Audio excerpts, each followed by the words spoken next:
Hello everyone, कैसे हो आप लोग। उम्मीद करते हैं ठीक ठाक ही होंगे। आज के वीडियो में हम लोग देखने वाले हैं आरआरबी एलपी टेक्नीशियंस भर्ती 2024 के इस सीरीज का ये लास्ट वीडियो में जो परीक्षा आधारित संभावित प्रश्न को लिया है, जिसमें मैथ और रीजनिंग के क्वेश्चंस को करने वाले हैं। तो सारे अच्छे प्रश्न होने वाले हैं, तो बिल्कुल आप लोग कॉपी कलम लेकर बैठिए और प्रैक्टिस के लिए तैयार हो जाइए। तो चलिए शुरू करते हैं। ये वीडियो सभी के लिए फ़ायदेमंद हो सकते हैं और ये लास्ट वीडियो है इस सीरीज का।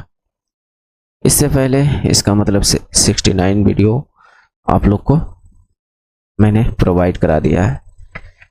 तो चलिए आगे बढ़ते हैं।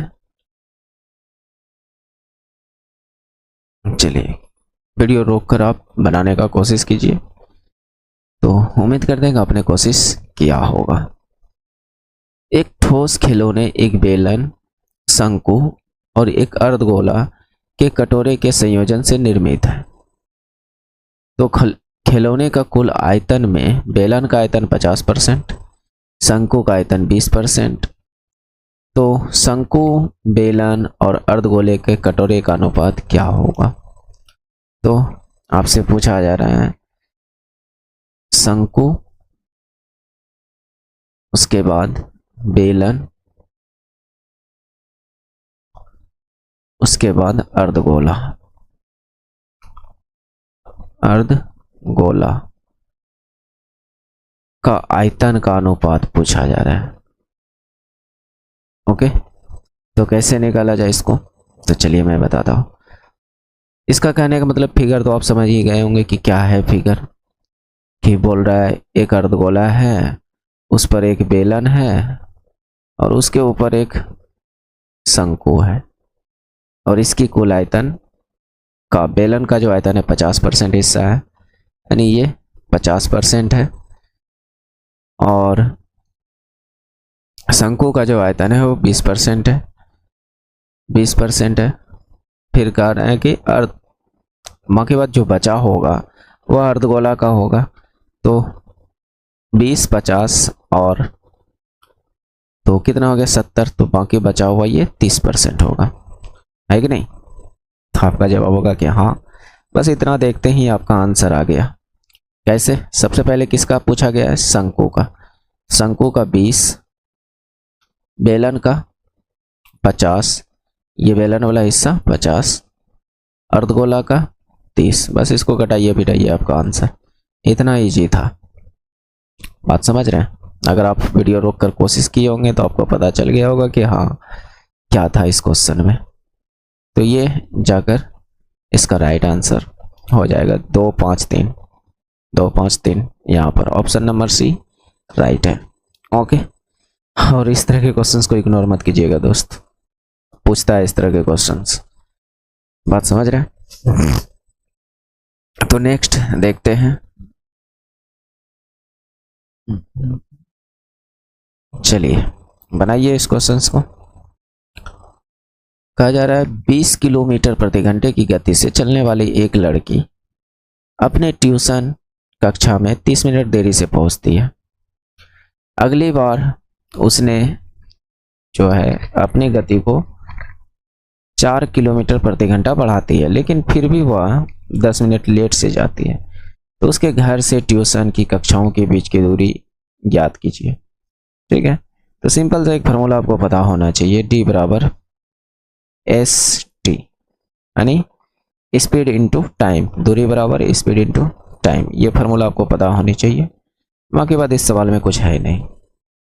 तो मान लीजिए इसमें एक्चुअल टाइम तो दिया नहीं है, तो वास्तविक समय को T मान लेते हैं।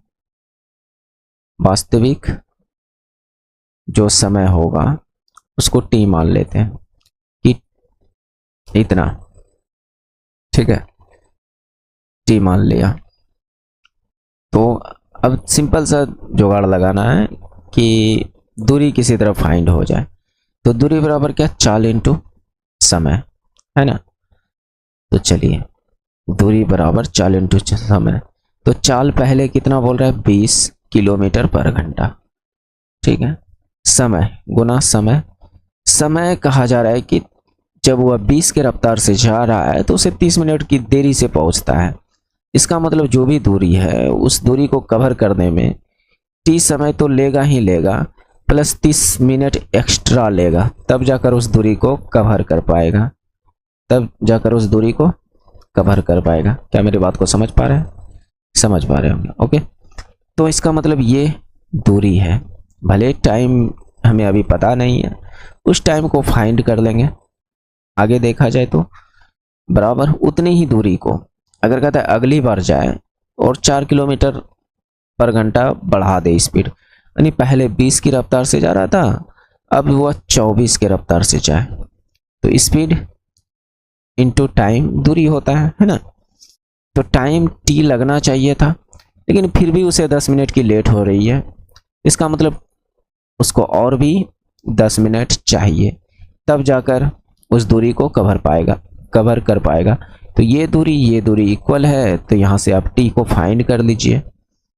तो यहाँ से t को फाइंड कर लेते हैं, देखते हैं क्या होता है। तो या तो कटा पिटा कर कीजिए या फिर डायरेक्ट कीजिए, दोनों से आंसर सेम आएगा। 4 से 5 बार में और 4 से ये 6 बार में, बराबर में ऐसे ऐसे गुना में कटा सकते हैं, बात समझ रहे हैं। तो अब नहीं कट रहा है तो गुना कर दीजिए। 5t प्लस 5 इंटू 20 100 बराबर 6t प्लस 6 इंटू 10 16, तो इतना। तो यहाँ से देखा जाए तो t बराबर जो भी आए तो 100 में 60 घटेगा 40, कितना आ गया 40 क्या है, मिनट है। इसका मतलब ये 40 मिनट में आया है, क्योंकि ये t भी मिनट में ही है, मान लिए कि t मिनट है, ठीक है कि नहीं। यहाँ भी मिनट है, यहाँ भी मिनट है। मैंने यहाँ पर इसलिए नहीं लिखा कि इधर भी मिनट देते हैं इधर भी मिनट देते हैं, कट जाता। क्या मेरी बात को समझ रहे? तो t जो है वास्तविक समय 40 मिनट लगा, तो अब हमें दूरी फाइंड करना है ना, जो भी हो हमें दूरी को फाइंड करनी है।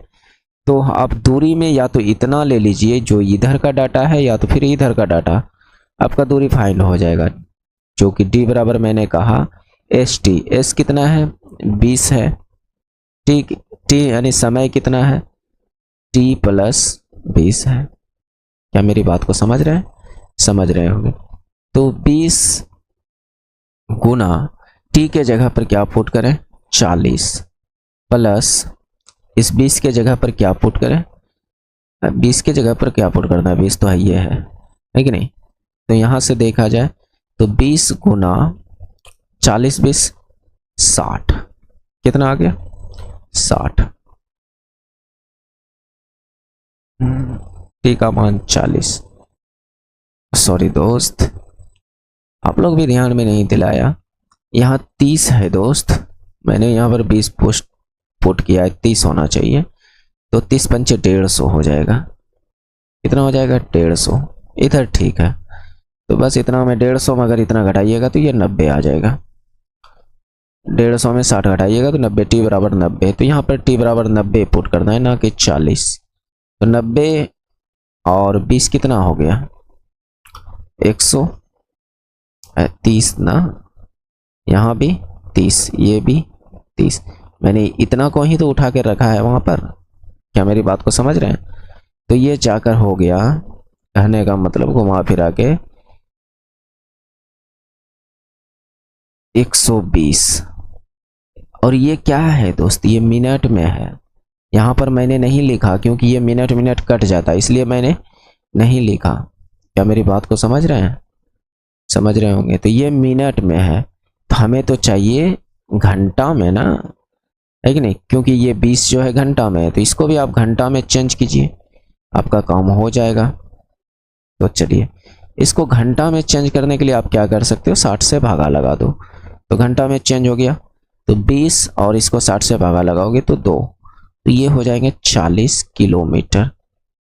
आप थोड़ा सा यूनिट पर ध्यान दीजिएगा, आंसर सही आएगा। तो ये 40 किलोमीटर आ गया, यानी उसकी जो ट्यूशन से और घर से बीच की दूरी है वह 40 किलोमीटर। तो इस तरह इसे आप आसानी से फाइंड कर सकते हो। नेक्स्ट चलिए, आज ये लास्ट वीडियो है तो कोशिश करेंगे कि इसका जितने भी क्वेश्चन होंगे एक साथ कंप्लीट कर दें, क्योंकि पिछले वीडियो के भी क्वेश्चन इसमें इंक्लूड किया है जो छूट गया था। बाकी बात इस वीडियो के बाद जो करने वाले हैं आगे सोचा जाएगा कि कौन सा वीडियो यानी किस तरह के क्वेश्चंस को इंक्लूड किया जाए, एनटीपीसी या ग्रुप डी से रिलेटेड अब वीडियो को बनाया जाए। हालांकि फ़ायदा तो आपके एलपी और टेक्नीशियंस में भी होंगे। मेरा कहने का मतलब ये है कि आप चाहे रेलवे का किसी भी एग्ज़ाम दे रहे हैं जिसमें मैथ और रीजनिंग को पूछा जा रहा है, तो उसके लिए हमारी चाहे वह मैथ एलपी टेक्नीशियन सीरीज का वीडियो हो, चाहे वह ग्रुप डी एनटीपीसी का सीरीज का वीडियो हो, सारे वीडियो आपके एग्ज़ाम में काम आएंगे, क्योंकि मैथ रीजनिंग कभी चेंज नहीं होता है। नहीं तो आप किसी भी पेपर को उठाकर देखिएगा, आपको पता चल जाएगा कि हाँ सभी के टाइप जो है सेम हो जाता है। हो सकता है थोड़ी बहुत ग्रुप डी के पेपर में थोड़ा सा क्वेश्चन ईजी हो, लेकिन ऐसा नहीं है कि ग्रुप डी के पेपर में जो क्वेश्चन पूछा गया वो एलपी में नहीं पूछा जाएगा और एनटीपीसी में नहीं पूछा जाएगा। मैंने तो यहाँ तक देखा है कि हूबहू क्वेश्चन पूछा गया है। तो बेफिक्र होकर आप हमारे साथ रह सकते हैं और कंटिन्यू रख सकते हैं, जो कि आपके लिए बहुत ज़्यादा फायदेमंद होगा, चाहे जब तक आपका कोई सा भी एग्ज़ाम क्लियर ना हो जाए तब तक आप हमारे साथ मैथ और रीजनिंग की प्रैक्टिस के लिए रह सकते हैं। और इस वीडियो में शायद 2-4 क्वेश्चन फिजिक्स के भी इंक्लूड हो गए, जो कि पिछले वीडियो में भी इंक्लूड मैंने किया था। हालांकि थंबनेल पर नहीं लिखा है तो उससे कोई दिक्कत नहीं, लेकिन कर लेना चाहिए। एक कार की औसत चाल विराम के बिना 30 किलोमीटर प्रति घंटा और विराम के साथ 20 किलोमीटर प्रति घंटा, एक घंटे में कार कितने समय के लिए विराम लेती है? कितने समय के लिए विराम लेती है? तो इसका एक सिंपल सा आप लोगों को फार्मूला बता देते हैं ताकि आराम से आप लोग निकाल। इनमें से किसी भी डाटा को आप x मान लीजिए, किसी भी डाटा को आप y मान लीजिए, ठीक है। उसके बाद आपको जो फार्मूला लगाना है कि विराम कितना समय के लिए क्या है, यानी समय फाइंड करनी हो तो आप कौन सा फार्मूला लगाइएगा, x माइनस वाई। x यानी बड़ा डाटा में छोटा डाटा को घटाना और बड़ा डाटा से भाग देना है, गुना 60 करना है। आपका आंसर आराम से निकल जाएगा बिना हिचक के। देखिए कैसे, बड़ा डाटा कहने का मतलब कि यहाँ पर एक्स वाई मैंने लिखा तो x बड़ा डाटा है 30 है और ये 20 छोटा है, इसलिए मैंने कहा कि बड़ा डाटा में छोटा डाटा को घटाइए और नीचे बड़ा डाटा से भाग दीजिए और 60 से गुना कर दीजिए, आपका आंसर आ जाएगा। तो देखिए x का वैल्यू 30, y का वैल्यू 20 बटे 30 गुना 60, तो ये आ जाएंगे 10 बटे, और इससे कटा भी तो दीजिए, गुना 2, तो ये हो गए 20 मिनट। ये आपका right answer, 20 minute right answer है। ऐसे आप फाइंड कर सकते हो। नेक्स्ट चलिए, दो संख्याओं का महत्तम समावर्तक इतना, उनका लघुत्तम समावर्तक इतना, तो एक संख्या 48 है तो पूछा जा रहा है कि उनके अंतर क्या होंगे। तो ठीक है, तो आपने एक रूल पढ़ा होगा एलसीएम एचसीएफ का कि प्रथम संख्या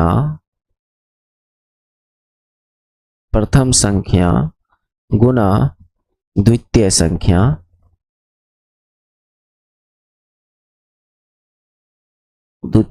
बराबर एलसीएम गुना एचसीएफ होता है ना।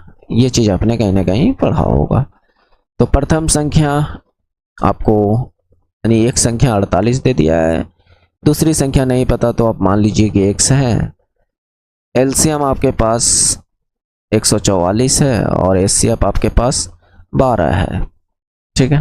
तो यहाँ से आप फाइंड कर सकते हो, तो 12 चौक 48 और 36 चौके 144, यानी x बराबर 36, और आपने इतना निकाला और आंसर मारा और आपका हो जाएगा गलत। क्यों? क्योंकि थोड़ा ध्यान से पढ़िए। तो इन दोनों संख्याओं का अंतर क्या होगा?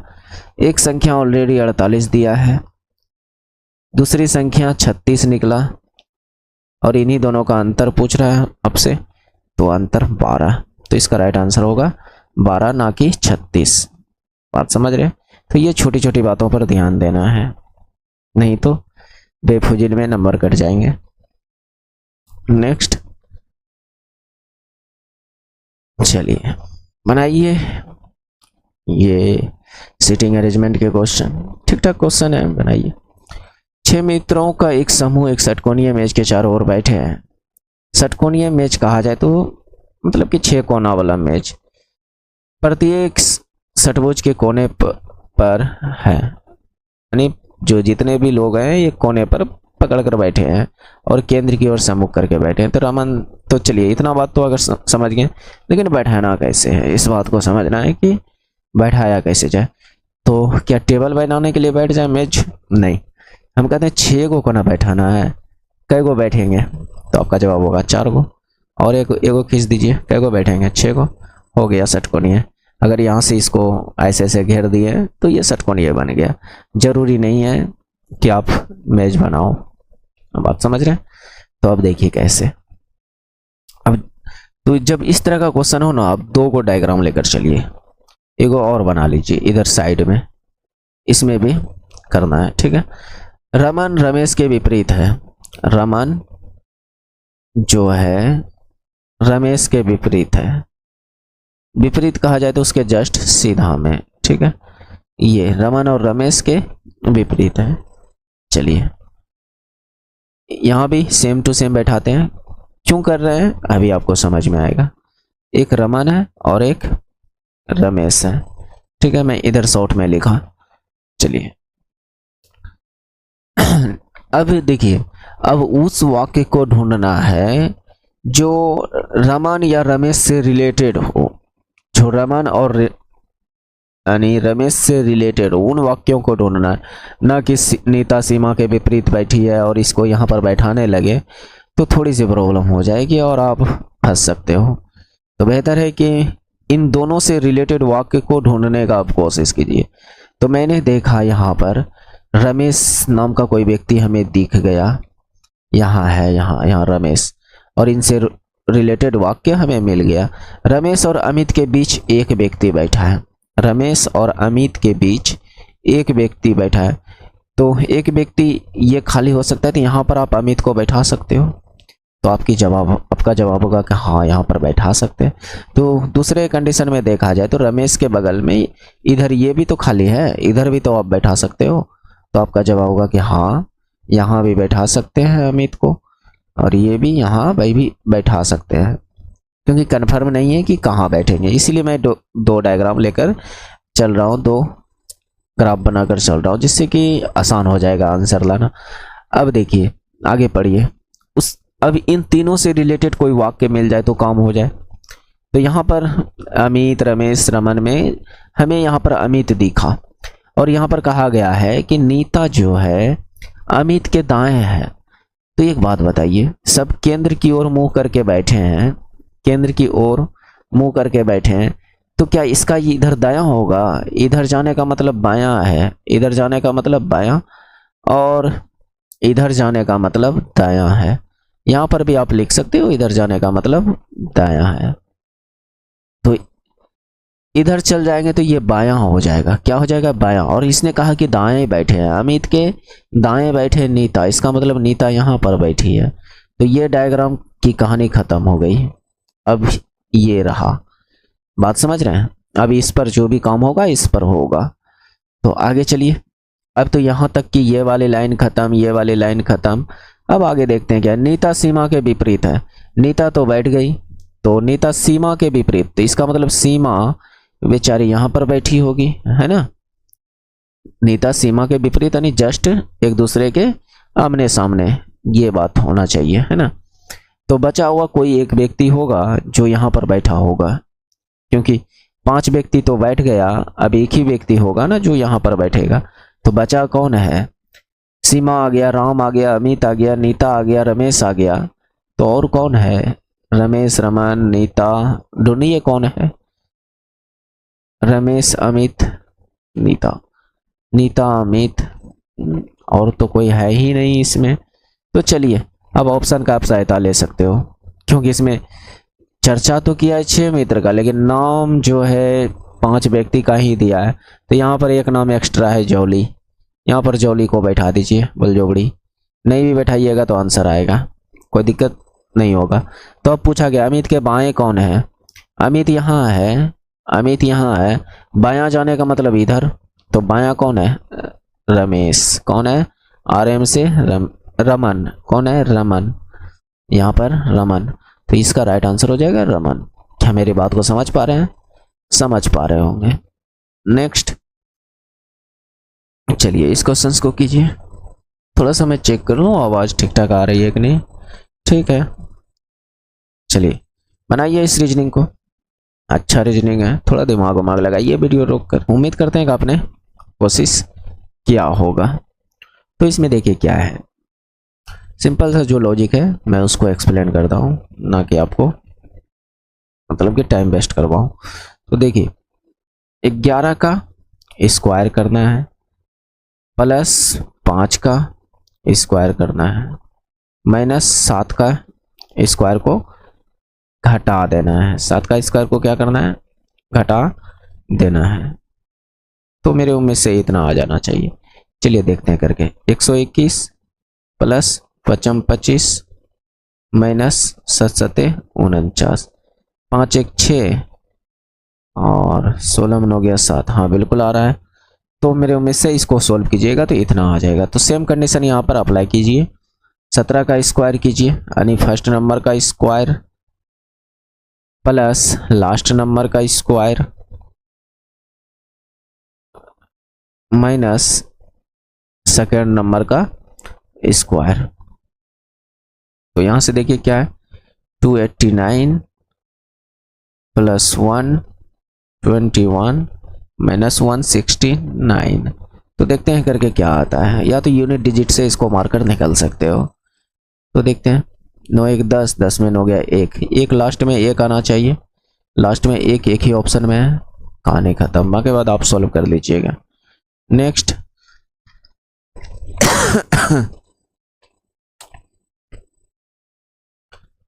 ए और बी की आय का अनुपात 3:5 है। इसको पहले दोस्त आप रोक कर जरूर कोशिश कीजिए, फिर मैं आपको बताता हूँ इसका एक सही तरीका क्या हो सकता है जिससे आसानी से आंसर आ जाए। ठीक है, तो देखिए ए और बी का आय का अनुपात 3:5 है, जबकि ए का व्यय उसकी आय का 7/12 है, बी का व्यय उसकी आय का 8/15 है। तो उनके व्यय के बीच का अंतर इतना है, तो ए की आय ज्ञात कीजिए। ठीक है, तो हमें ए और बी के आय का अनुपात दिया है। किसका अनुपात, आय का।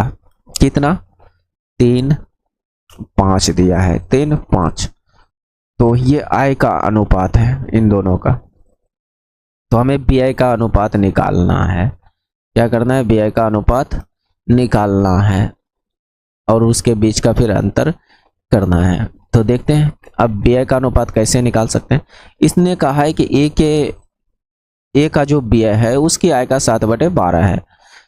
क्या आप इस 3 का 7/12 कर सकते हो? कर तो सकते हो, लेकिन थोड़ा सा लोचा हो जाएगा, मेरे में से थोड़ा सा लोचा हो जाएगा। तो इसको आप 12, क्योंकि 7/12 है, नीचे में 12 है, 12 से कटाने के लिए इसको आप क्या कर सकते हो? तो सिंपल सा जवाब है कि आप 4 से गुना कर दो, तो ये 12 से कट सकते हैं। क्या मेरी बात को समझ रहे हैं? तो जब इसको आपने 4 से गुना किया तो आप इसको भी 4 से गुना कर दीजिए, बेफिजूल, कोई प्रॉब्लम नहीं। अनुपात में आप किसी भी संख्या से गुना कीजिए, भाग कीजिए, कोई फर्क नहीं पड़ता है। बात समझ रहे हैं?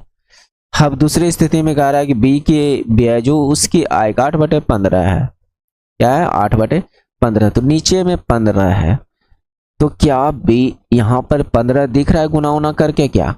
तो आपका जवाब होगा कि नहीं दिख रहा है, तो बना दीजिए। तो इसको 15 बनाने के लिए, इसको 4 को अभी कुछ देर के लिए भूलिए, यहाँ पर 5 है ना, तो इसको 15 बनाने के लिए आप क्या कर सकते हो, 3 से गुना कर सकते हो। तो आपका जवाब होगा कि हाँ 3 से गुना कर सकते हैं, तो 15 आ जाएगा। 15 इसके गुणनफल में कहीं ना कहीं 15 आ जाएगा। तो आपने इसे इधर क्या किया, 3 से गुना किया, तो आप इधर भी 3 से गुना कर दो। तो ये जाकर इनके आय का अनुपात बन गया। अब आपको आसान हो जाएगा, आंसर लाने में आसानी हो जाएगा। अब मेरी बात को ध्यान से समझिएगा। इसको आप 4 तिया 12 तिया 36 कह सकते हो कि ये 36 है और ये 5 चौक 20 तिया 60, ये 60 है। क्या मेरी बात को समझ रहे हैं? अब ये इसकी आय का अनुपात बन गया। क्या किया, यहां पर 12 था तो इसको 12, ए को 12 बनाने के लिए मैंने 4 से गुना किया, तो 4 से यहां गुना किया तो यहां भी किया। दूसरी बात, इसने कहा कि बी की आय, उसकी आय का 8/15 है, तो मैंने 15 इसमें बनाने का कोशिश किया कि इसमें कहीं ना कहीं 15 बन जाना चाहिए। तो 15 बनाने के लिए मैंने 3 से इधर गुना किया, तो 3 से मैंने इधर भी गुना किया। अनुपात में आप दोनों साइड जो भी कीजिएगा, दोनों साइड कीजिए, तब कोई फर्क नहीं पड़ेगा, अन्यथा एक साइड कर दोगे तो फर्क पड़ने लगेगा और आंसर गलत हो जाएगी। बात समझ रहे हैं? तो चलिए, ये अनुपात हो गया। अब कहता है कि जबकि ए का व्यय आय का 7/12 है, तो आप 36 का 7/12 आराम से कर सकते हो। कर सकते हो कि नहीं? 7/12 आराम से कर सकते हो। तो ये कितने बार में? 3 टाइम में है कि नहीं? 3 टाइम में, तो 7 या 21, तो इसकी व्यय कितनी है? 21 है। अब 60 का आप 8/15 आराम से कर सकते हो, है कि नहीं? 8/15 आराम से कर सकते हो। तो 15 चौके 60, 8 चौके 32 आ गया, 32। ये बी की व्यय है। और इन दोनों का अंतर जो है इतना दिया है। यहाँ पर अनुपातिक अंतर देखा जाए तो 11 का अंतर है, और इसी अंतर का वैल्यू 14,300 दिया हुआ है। क्या मेरी बात को समझ रहे हैं?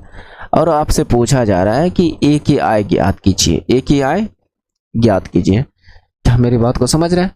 तो अब 11 की वैल्यू इतनी है, तो हमें 21 की वैल्यू अच्छा नहीं, 21 का नहीं, आय पूछ रहा है। ए की आय का अनुपातिक वैल्यू कितना है? 36। तो हमें चाहिए 36 की वैल्यू। कितने की वैल्यू चाहिए? 36 की। तो बस अब कुछ करना है नहीं, यहाँ से 1 का वैल्यू निकालिए। 11 से कटाइएगा तो 1 बार में, इसको 11 से कटाइएगा, 11 का 11, 11 तिया 33, 13 बार में कटिएगा। तो 1 का वैल्यू इतना आ गया। थोड़ा सा मैं इसको छोटा कर देता हूं, जो कि यहां पर ठीक ठाक रहेगा। चलिए,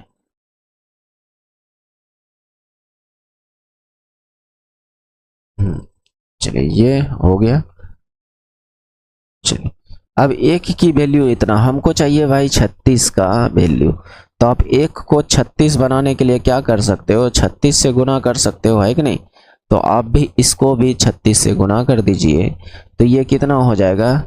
3 का 78, 13 तिया 39, 7 46 और 2 जीरो है, तो 2 जीरो चिपकाइए। तो 36 की वैल्यू 46,800 निकल गया, और यही राइट आंसर है। तो इस तरह से कीजिएगा तो कोई दिक्कत भी नहीं होगा और आसानी से फाइंड भी हो जाएगा। क्या मेरी बात को आप समझ पाए? तो इस तरह से आप इस क्वेश्चंस को कर सकते हो, अन्यथा आपकी इच्छा, आप कैसे करोगे, है कि नहीं? मैं तो बस ऐसे ही करूंगा दोस्त, और ऐसे ही कराऊंगा। बात समझ रहे हैं? क्योंकि ये थोड़ा सा आसान तरीका है। नेक्स्ट, चलिए, ये क्वेश्चन देखकर तो लग रहा होगा कि बहुत बड़ा है, लेकिन थोड़ा सा वेट कीजिए, मैं बता रहा हूँ कि इसको कैसे आसानी से सोल्व किया जा सकता है। उम्मीद करते हैं कि आपने कोशिश तो किया होगा। तो चलिए, आपके पास a प्लस बी प्लस सी की वैल्यू जो है अपॉन 2 की वैल्यू 16 दिया है, और दूसरे स्थिति में देखा जाए तो आपके पास 2a 2bc प्लस 2ca की वैल्यू जो है 120 दिया है, ठीक है। और आपसे ये पूछ रहा है, इतना बराबर पूछ रहा है, तो क्या इतना बड़ा देख के थोड़ा सा माथा भारी हो सकता है कि नहीं? तो आपका जवाब होगा कि हाँ, हो तो सकता है, अगर नहीं करने आए तो हो सकता है। तो मैं कहूँगा मत कीजिए माथा भारी। अब क्या मैं कह रहा हूँ इस बात को समझिए। आपके पास यहाँ पर इस प्रश्न में बराबर कितने दिख रहे हैं, इक्वेशन कितने दिख रहे हैं? 2। देखिए एगो यहाँ बराबर दिख रहा है और एगो यहाँ बराबर दिख रहा है। तो जब बराबर दो गो है तो इसमें जो ये चर की वैल्यू जो है 3 गो क्या कर रहा है, एगो को किसी को भी हटा दीजिए, एगो किसी को भी हटा दीजिए। तो मैं यहाँ पर सी को 0 कर रहा हूँ, सी को 0 मान दिया तो ये 0 हो गया। तो सी को 0 मानते ही ये कहानी खत्म, ये कहानी खत्म। यहाँ पर सी है ना गुना में, तो इसको गुना 0 से करेंगे तो ये पूरा 0 हो जाएगा, ये पूरा 0। क्या मेरी बात को समझ रहे हैं? तो आपका जवाब होगा हाँ दोस्त समझ तो गया। तो सेम अब देखिए यहाँ पर सी मैंने सी बराबर जैसे ही 0 लिया तो ये इसकी भी कहानी खत्म, ये 4c² जो है इसकी भी कहानी खत्म। तो आपसे सीधा सीधा पूछा जा रहा है, ध्यान से देखिए वो क्या पूछ रहा है उसको जाने दीजिए। लेकिन अब बचा क्या, 4a² प्लस 4b² बराबर व्हाट। अब से बस इतना सा सवाल रह गया कि इतना सा का वैल्यू बता दीजिए। बात समझ रहे हैं? और आंसर परफेक्ट आएगा। तो देखिए कैसे इसको देखा जाए तो ये क्या है, a प्लस बी बराबर 16 दूनी 32। तो हम इसको लिख सकते हैं a प्लस बी बराबर 32, a प्लस बी बराबर 32 लिख सकते हैं। तो आपका जवाब होगा कि हाँ। क्या हम इसको इतना कह सकते हैं कि ये जो वैल्यू है 2a बराबर 120 है?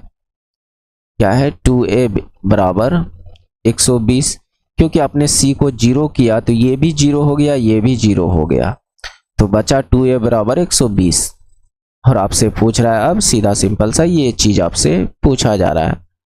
बस अब आराम से आप निकाल सकते हो किसी भी तिगड़म लगाकर, है कि नहीं, कोई सा भी रूल लगाकर निकाल सकते हो। तो आपको a प्लस बी की वैल्यू पता तो होगी, a प्लस बी का होल स्क्वायर तो पता ही होगा। तो a प्लस बी का होल स्क्वायर क्या होता है? देखिए दोस्त, मैं जो यहाँ पर ये मानकर चलता हूँ कि हमारे पास जो व्यूवर हैं वह बिल्कुल वीक लेवल के हैं या तो मॉडरेट लेवल के हैं, तो मैं इसलिए थोड़ा ज़्यादा एक्सप्लेन करके बताता हूँ कि हाँ आप ऐसे इसको कीजिए जो अच्छे स्टूडेंट करते हैं। बात समझ रहे हैं? अगर कहीं आप टेस्ट वगैरह लगाने गए होंगे या टेस्ट वगैरह लगाते होंगे तो वहाँ पर देखते होंगे कि आपके साथ जो कुछ बच्चे होंगे जो कि अंडर 10 के होंगे, या तो कहने का मतलब जो अच्छे स्टूडेंट होंगे, जो स्टूडेंट किसी भी क्वेश्चंस को 1.5 मिनट 2 मिनट में कर रहा है, उस क्वेश्चंस को अंडर 10 के स्टूडेंट यानी जो 50-100 में अंडर 10 में आते होंगे, वो स्टूडेंट जो होगा कहीं ना कहीं उस क्वेश्चंस को 15-20 सेकंड में करके निकल जाते होंगे। तो क्या लगता है जिस तरीके से नॉर्मल स्टूडेंट सॉल्व करते होंगे उसी तरीके से करते होंगे क्या? नहीं दोस्त, उसकी तरीका कुछ अलग होती होगी, और वो क्या होता होगा जिस तरीके से मैं करा रहा हूँ, इस बात को समझिए। तो कहीं ना कहीं आपको उसी लेवल पे जाने के लिए इन सब तरीकों को सीखना होगा। बात समझ रहे हैं? तो देखिए, तो a प्लस बी का होल स्क्वायर होता क्या है, a² प्लस b² प्लस का 2ab। इतना तो आप अच्छी तरह जानते होंगे, तो आपका जवाब होगा कि हाँ इतना तो जानते हैं। तो अब वैल्यू पुट कर दीजिए ना, a प्लस बी का वैल्यू 32, तो यहाँ पर 32 का स्क्वायर और ये चीज रह जाएगा a² प्लस b², और 2ab की वैल्यू कितना है 120। तो यहाँ से देखा जाए तो 32 का स्क्वायर कितना होगा 1024 में 120 घट जाएगा, तो बच जाएगा क्या a² प्लस b²। क्या मेरी बात को समझ रहे हैं? तो यहाँ से घटाइएगा तो ये कितना आ जाएगा 904। क्या आ जाएगा a² प्लस b² की वैल्यू 904। तो इतना तो आ गया, लेकिन आपसे पूछा जा रहा है ये, तो कहने का मतलब आपसे जो पूछा जा रहा है 4a² प्लस 4b² है ना। तो यहाँ से 4 को आप कॉमन ले सकते हो, तो यहाँ पर बच गया क्या a² प्लस b² है ना। तो 4 और a² प्लस b² की वैल्यू आपने फाइंड कर लिया, कितना है 904, और इन दोनों को आप कैलकुलेट कीजिएगा तो ये 4 चौके 16, 9 चौके 36, तो ये 36-16 आपका राइट आंसर। क्या सवाल में कुछ जान रहा क्या? नहीं ना। तो ये तो बस मात्र दोस्त हम समझाने के लिए इतना एक्सप्लेन कर रहा हूँ, लेकिन करना रहे तो इन सब स्टेप को आप जो है गायब कर सकते हो, इसको नहीं लिख सकते हो। तो कहीं ना कहीं उस स्थिति में आपकी समय की बचत होगी, है ना। नेक्स्ट चलिए, इसमें देखिए क्या है, ये भी रीजनिंग का क्वेश्चंस है, सीरीज कनेक्ट सीरीज वाला। तो बनाइए। इसमें सिंपल सा क्या है, देखिए आप 11 का 3 गुना कीजिए, 11 का 3 गुना कीजिएगा 33 होगा, और उसमें 4 घटाइएगा तो 29 मिलेगा। उसी तरह से आप 29 का 3 गुना कीजिए 87 होगा, और उसमें आप 4 माइनस कीजिएगा तो 83 होगा। तो सेम कंडीशन यहाँ भी अप्लाई हो रहा है, इसका आप 83 का 3 गुना कीजिएगा, उसमें 4 घटाइएगा, ये तो सेम इस यहाँ भी वही रूल अपनाना होगा कि इसको आप 3 से गुना कीजिए और 4 घटा दीजिए। तो 3 से गुना कीजिएगा तो 3 3 तिया 9 और 7 तिया 21 93, माइनस 4 कीजिएगा तो ये आ जाएगा 21, 13 4 गया 9 और 8 1 2 21 89, ये आ जाएगा आपका राइट आंसर। बस इसमें कुछ नहीं, सिंपल सा देखना, करना क्या है आपको, 11 में 3 गुना करना है और माइनस 4 करना है, तो ये 29 मिलेगा। फिर 29 में 3 गुना करना है, माइनस 4 करना है, जो आपको ये 83 मिल जाएगा। फिर ये 83 में आपको 3 गुना करना है और 4 माइनस करना है, तो ये मिलेगा। सेम कंडीशन यहाँ पर मैंने अप्लाई कराया है। नेक्स्ट चलिए बनाइए ब्लड रिलेशन के क्वेश्चंस को। तथा निम्नलिखित सूचनाओं को ध्यान से पढ़िए और नीचे दिए गए प्रश्न का उत्तर दीजिए, ठीक है। तो पढ़ना है ध्यान से। तो इसने कहा क्या है, P Q R S T एक परिवार के सदस्य हैं, ठीक है। पी एस का पिता है। मैं इसको जिस तरह से कराऊंगा दोस्त, उस तरीके से करने का कोशिश कीजिएगा, आपका जल्दी आंसर आ जाएगा मेरे भाई। तो देखिए कैसे, पी एस का पिता है, एस का पिता है कौन, पी, कौन है, पिता है पी। तो पिता है तो इसका मतलब पिता पुरुष होता है, तो पुरुष के लिए मैंने पी ये प्लस का इस्तेमाल किया, इस बात को ध्यान में रखना है, ठीक है। और जो स्त्रीलिंग होगा उसके लिए माइनस का इस्तेमाल करूंगा। हालांकि एस के बारे में कोई चर्चा नहीं किया गया कि एस बेटा है कि बेटी है, नहीं चर्चा किया गया, लेकिन इन दोनों में से तो कोई होगा जरूर। क्या मेरी बात को समझ रहे हैं। तो इसलिए मैं यहाँ पर या तो ना तो प्लस लिखा है ना ही माइनस लिखा है।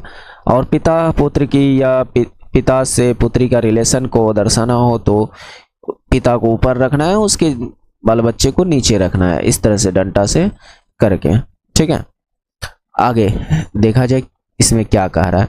इन दोनों से रिलेटेड कुछ वाक्य को ढूंढने का कोशिश करते हैं, पी एस से रिलेटेड। तो चलिए पी एस से रिलेटेड ढूंढते हैं। तो यहाँ पर P हमें दिख गया, यहाँ पर तो नहीं है, यहाँ टी क्यू है, यहाँ आर टी है, P हमें यहाँ पर दिख गया। P की पत्नी है Q, यानी P पति है और इसकी पत्नी है Q। पत्नी होने का मतलब ये स्त्रीलिंग है, स्त्रीलिंग के लिए हम माइनस का इस्तेमाल करेंगे। और जब पति पत्नी का रिलेशन दर्शाना हो तो आप ऐसे करके दर्शा सकते हो, इस तरह से चांद का मुखड़ा बनाकर दर्शा सकते हो। बात समझ रहे हैं। तो ये मैंने कर दिया। आगे इन तीनों से रिलेटेड कोई वाक्य मिल जाए तो काम हो जाएगा। तो देखिए क्या है, अब Q से रिलेटेड हमें एक चीज दिखाई दे रहा है कि जो कह रहा है T, यानी T जो है Q का दामाद है, इसका मतलब T जो है P का भी दामाद होगा। तो कहीं ना कहीं इसकी जो भी बेटी होगी उसका वह पति होगा, कौन, T। तो यहां से अभी पता नहीं चला है कि एस बेटी है कि बेटा है, ये चीज पता नहीं चला है, ठीक है, देख लेते हैं। लेकिन आगे अगर मैं जैसे ही पढ़ता हूं, आर टी का साला है, आर जो है टी का साला है, और टी क्या है, दामाद है। टी कौन है, दामाद। इसका मतलब इसका ये पति है, टी कौन है, पति, और ये पत्नी, और इसका भाई आर है, तभी जाकर ये टी का साला बन पाएगा। क्या मेरी बात को समझ रहे हैं। इन दोनों का पति पत्नी का रिलेशन दर्शाया ऐसे करके, और ये भाई बहन का रिलेशन इस तरह से दर्शाना है सीधा में। क्या मेरी बात को समझ पा रहे हैं, समझ पा रहे हैं। तो ये जाकर डायग्राम तैयार हो गया। अब यहाँ से आप आंसर दे सकते हो। चलिए अब देखते हैं कैसे आंसर मिल सकता है। तो कह रहा है ऑप्शन नंबर 1 कि कौन सा विकल्प सत्य है, ये पूछा जा रहा है। तो ऑप्शन नंबर 1 देखा जाए तो P और T विवाहित युगल है। नहीं दोस्त, P और Q भी विवाहित युगल है, P और T नहीं। तो P T का दामाद का रिलेशन है, दामाद ससुर का, तो ये गलत। R Q की बेटी है, R Q की बेटी है, Q की बेटी नहीं, ये बेटा है, क्योंकि ये प्लस है, ये बेटा है दोस्त, तो ये गलत। अब आगे देख लेते हैं। S R की बहन है, हाँ R की बहन S जरूर है, तभी जाकर ये जो है इसका साला ये R बना है, तो ये राइट है। बाकी बात TP का पुत्र है, नहीं, TP का पुत्र नहीं, दामाद है, तो ये गलत। तो इस तरह से इसका राइट आंसर हो जाएगा 3 नंबर। तो उम्मीद करते हैं कि आप समझ पा रहे होंगे। नेक्स्ट, चलिए बनाइए इस क्वेश्चंस को। ठीक ठाक क्वेश्चन है और बनानी भी चाहिए। आपसे कहा जा रहा है कि एक त्रिभुजाकार दीवार का आधार जो है उसकी ऊंचाई का 7 गुना है। ठीक है, यदि दीवार की को 350 रुपये प्रति 100 वर्ग मीटर की दर से रंगने की लागत इतना रुपए है, तो आधार की लंबाई क्या होगी। तो कहने का मतलब सिंपल सा ये है कि आपके पास एक त्रिभुजाकार आकृति है, एक त्रिभुजाकार आकृति है, और इसका जो आधार वाला हिस्सा कह रहा है, यानी कहने का मतलब ये जो नीचे वाला हिस्सा कह रहा है ऊंचाई का 7 गुना है, तो इसकी ऊंचाई कुछ भी हो सकती है। मान लेते हैं इसकी ऊंचाई x है, इसकी ऊंचाई क्या है, x है, तो इसकी आधार इसकी 7 गुना है, 7x है। ठीक है, तो क्या आप इसकी क्षेत्रफल निकाल सकते हो। तो आपका जवाब होगा कि हाँ, त्रिभुज का क्षेत्रफल आपने कहीं ना कहीं पढ़ा होगा कि क्या होता है, त्रिभुज का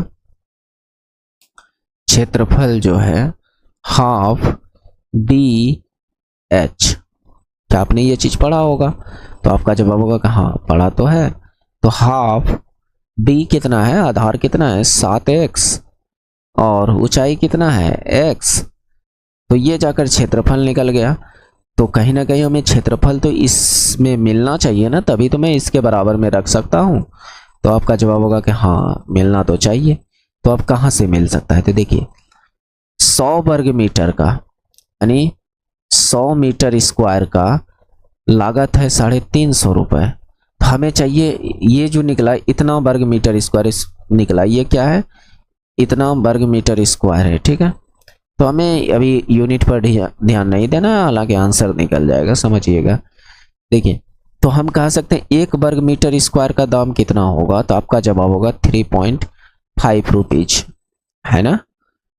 1 वर्ग मीटर का इतना रुपए होगा, तो इतना में कितना क्षेत्रफल रंगा होगा।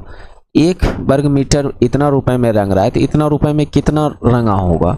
तो सिंपल सा क्षेत्रफल यहाँ से निकल जाएगा। क्षेत्रफल आप निकालोगे तो कुल लागत अपॉन 1 वर्ग मीटर का लागत, तो कुल लागत कितना है 12.25, और 1 वर्ग मीटर का लागत है 3.5। इसको कटा के देखिए क्या होता है, पॉइंट उड़ा दिए तो ऊपर 0, तो 7 से 5 बार में 7 से ये कट सकता है, 7 का 7 बच गया, 5 7 49, 7 5 35, हाँ बिल्कुल कट गए। 5 से ये कट सकते हैं क्या, तो आपका जवाब होगा कि हाँ कट सकते हैं।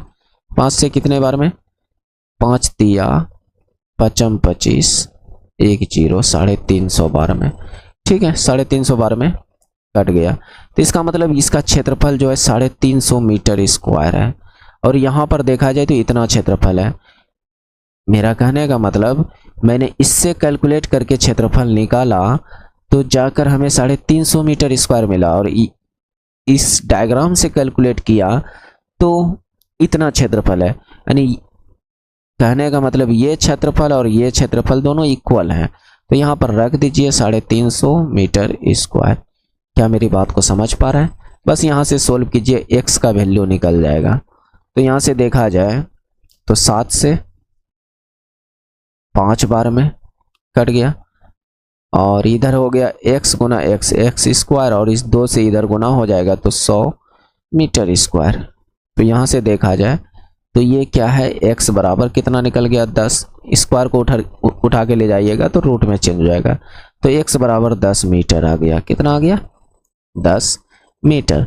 और आपसे पूछ रहा है कि आधार की लंबाई क्या होगी। तो आधार की लंबाई क्या है दोस्त 7x। तो इसका मतलब हमसे 7x की वैल्यू पूछा जा रहा है। x की वैल्यू 10 है और यहाँ पर 7x के जगह पर 10 को पुट करें तो जाकर ये 70 मीटर निकल गया और ये 70 मीटर ही राइट आंसर है। अच्छा क्वेश्चन, थोड़ा समझने लायक है, समझिए। नहीं समझिएगा तो फिर प्रॉब्लम हो सकती है दोस्त। चलिए इस क्वेश्चन को कीजिए। देखिए इस क्वेश्चन में क्या कहा जा रहा है। ए ने एक वस्तु को अपने परिव्यय का भाग लगभग कमाते, अच्छा कुछ तो मिसिंग है दोस्त, ध्यान से देखने दीजिए कि इसमें टाइपिंग में कुछ मिस्टेक है। चलिए यहाँ पर हो सकता है 1/5 भाग परिव्यय पर 1/5 भाग लाभ कमाते हुए बी को बेच दिए। परिव्यय पर 1/5 भाग, यहाँ पर आप डाल लीजिएगा 1/5 भाग लाभ कमाते हुए बी को बेच दिया। बी इसे 20% लाभ पर सी को बेचता है। तो सी इसे 36 रुपये में बेचता है। तो उसके परिव्यय के भाग का, बहुत मिस्टेक है दोस्त इसमें, परिव्यय के भाग का 1/6 भाग हानि होती है। 1 मिनट, मैं इस क्वेश्चन को करेक्शन कर देता हूँ क्योंकि टाइपिंग किया हूँ खुद में, तो हमें डाटा याद है कि इसका क्या हो सकता है। तो 1/6 भाग, परिव्यय का 1/6 भाग हानि हुई है, तो ए का क्रय मूल्य क्या होगा। क्वेश्चन थोड़ा ठीक ठाक है, जरूर करनी चाहिए।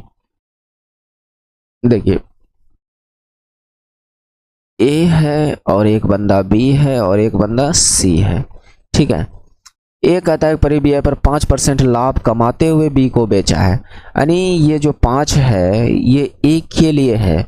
ए ने 5 में खरीदा और 1 एक्स्ट्रा में बेच दिया, यानी 6 में बेच दिया। फिर कहता है बी इसे 20% लाभ पर बेच दिया। तो 20% का मतलब अगर कहा जाए तो 1/5 ही होता है, यानी बी 5 में खरीदा है और 1 ज़्यादा 6 में बेच दिया है। क्या मेरी बात को समझ पा रहे हैं? समझ पा रहे होंगे। अब कुछ दोस्त कहते हैं यहाँ तो अभी आप कुछ देर पहले की बोले कि ये 6 में खरीदा है और यहाँ पर कह रहे हैं कि ये 5 में खरीदा है।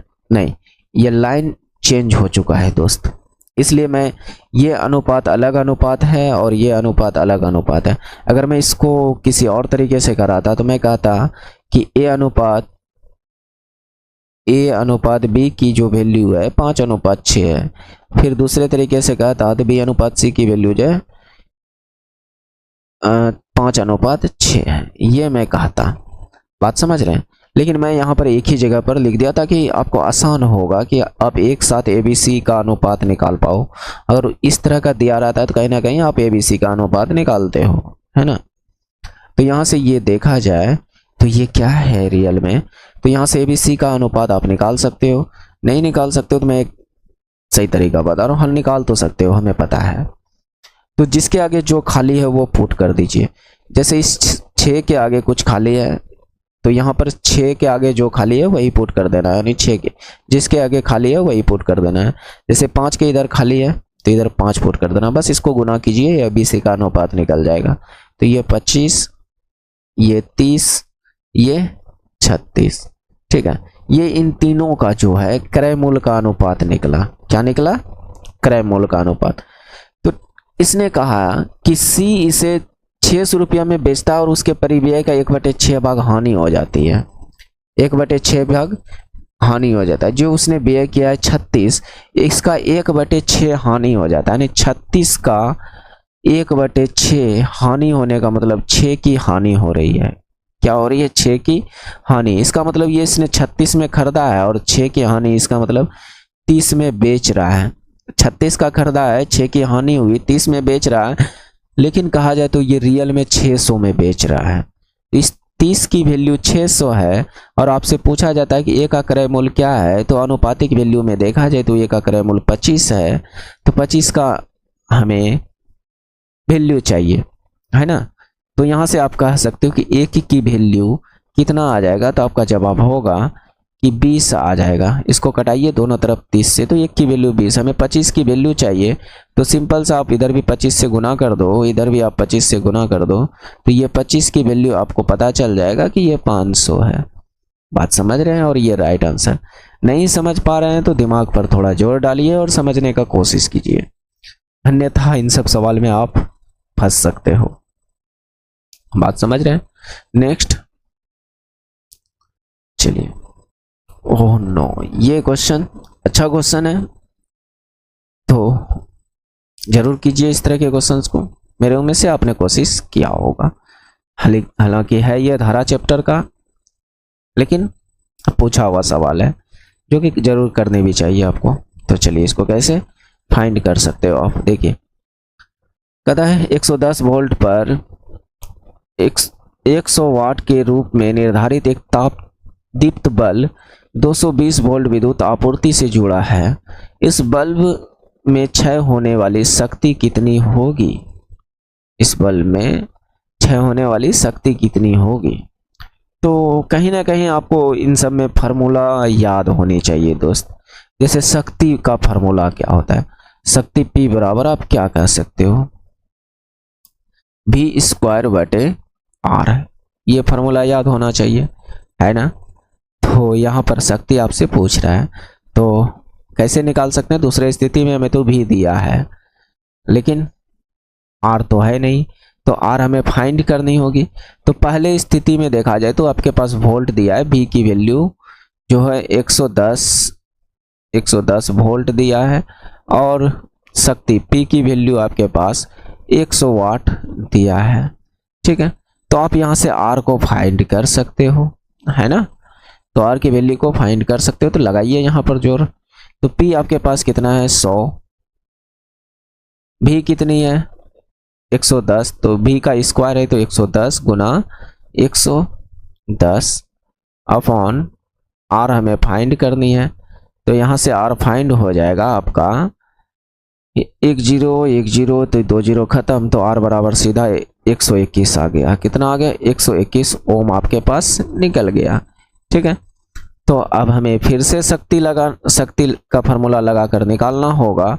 अब आपके पास R है दूसरे स्थिति में 121 ओम, और आपके पास वोल्टेज दिया हुआ है, वोल्ट दिया हुआ है, कितना है?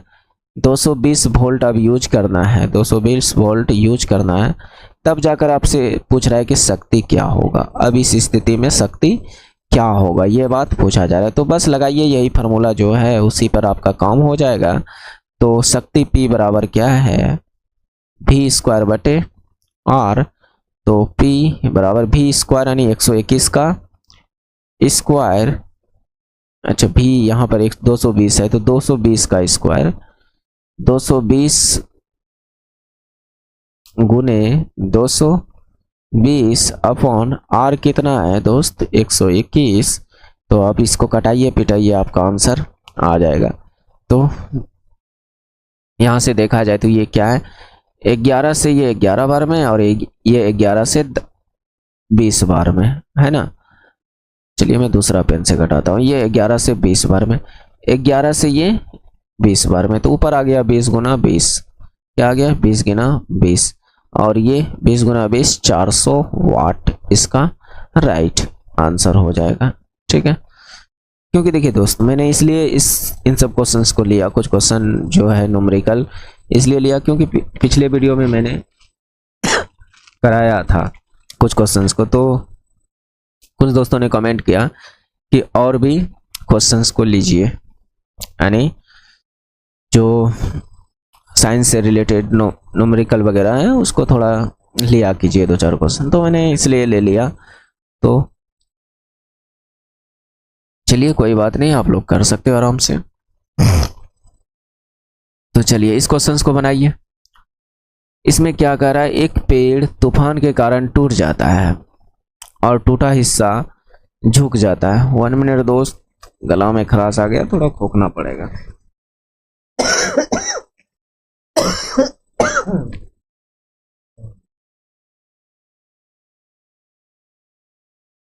दोस्त दुर्गा पूजा के बाद थोड़ी सी हमारी तबीयत खराब हो गई थी, जिसके वजह से सर्दी जुकाम बुखार ये सब हो गया था। तो अभी थोड़ा थोड़ा मैं रिकवर हो गया हूँ। तो मैं कोशिश कर रहा हूँ कि आप लोग का वीडियो ना रुके, ठीक है। तो मैं पूरा कोशिश कर रहा हूँ। हालांकि ये सीरीज का जो मैंने वादा किया था कि आप लोगों को, हालांकि 60 वीडियो तक मैंने कहा था कि 60 प्रीवियस यानी करने का मतलब प्रैक्टिस पेपर दूंगा। हालांकि कुछ दोस्त के मतलब के कहने पर मैंने और इसको 10 वीडियो आगे बढ़ा दिया। तो मेरे में से अब एग्ज़ाम भी नज़दीक है, तो जितना भी मैंने कराया है इन सभी के PDF जो है टेलीग्राम पर मिल जाएगा। हो सके तो उससे भी प्रैक्टिस आप कर सकते हो। हालांकि आप वीडियो से तो उतना आप नहीं कर पाओगे, लेकिन हो सके तो 2x 3x पर करके करने का ज़रूर कोशिश कीजिएगा, जिससे कि आपको फ़ायदा ज़रूर होगा दोस्त। तो कहता है एक पेड़ तूफान के कारण टूट जाता है और टूटा हिस्सा झुक जाता है। कहने का मतलब कि आपके पास एक पेड़ है, ये इतना बड़ा पेड़ है, ठीक है, और ये यहाँ से टूट गया और जाकर जमीन पर चिपक गया, ठीक है। और इस चिपके हुए हिस्से से 30 डिग्री का कोण बना लिया। कहता है शीर्ष, जिससे पेड़ के शीर्ष जमीन के साथ 30 डिग्री के कोण पर जमीन को छूता है। यानी कहने का मतलब ये 30 डिग्री का कोण बना लिया। तो इतना बड़ा पेड़ था, यहाँ से टूट गया और इधर जाकर जमीन पर मिल गया। और ये क्वेश्चन देखकर शायद आपको 10th का मैथ याद आता होगा कि शायद इस तरह का क्वेश्चन 10th में था। तो निश्चित ही था, लेकिन वहाँ पर डाटा कुछ अलग था और यहाँ डाटा कुछ अलग है, और वहाँ पर कुछ और तरीके से करते होंगे और मैं यहाँ पर कुछ और तरीके से कराऊंगा, जो कि लगेगा कि वहाँ मैं 2 मिनट 3 मिनट 4 मिनट लगाता था, लेकिन यहाँ पर आपको पता चलेगा कि 15-20 सेकंड में आराम से आप कर पाओगे, ठीक है। तो हालांकि मेरी बात को ध्यान से समझने का कोशिश कीजिएगा, ठीक है। पेड़ के आधार से उस बिंदु के बीच की दूरी जहां शीर्ष जमीन को छूता है वह 18 मीटर है। यानी कहने का मतलब यहाँ से यहाँ तक की दूरी जो है 18 मीटर का है। और आपसे पूछ रहा है कि पेड़ की ऊंचाई क्या होगी। इसका कहने का मतलब कि ये वाली दूरी यहाँ से यहाँ तक, यानी अगर मैं नेमिंग कर दूं ABC, तो AB प्लस AC की दूरी यही तो टूटा है। यानी घुमा फिरा के देखा जाए तो ये C ही तो था, C ही तो यहाँ तक यहाँ टूट कर इधर मिला। तो कहने का मतलब आपको पूछा जा रहा है AB प्लस AC, ये पूछा जा रहा है। यानी पेड़ की ऊंचाई कहा जाए तो यहाँ पर क्या है, पेड़ की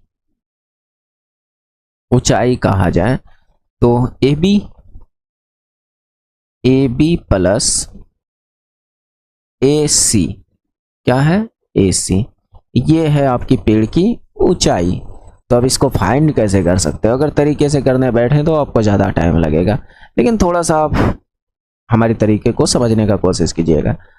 आपको किसी भी त्रिकोणमितीय अनुपात का 30 डिग्री का मान पता है क्या? तो आपका कहना होगा कि हाँ, साइन का पता हो सकता है, कोस का पता हो।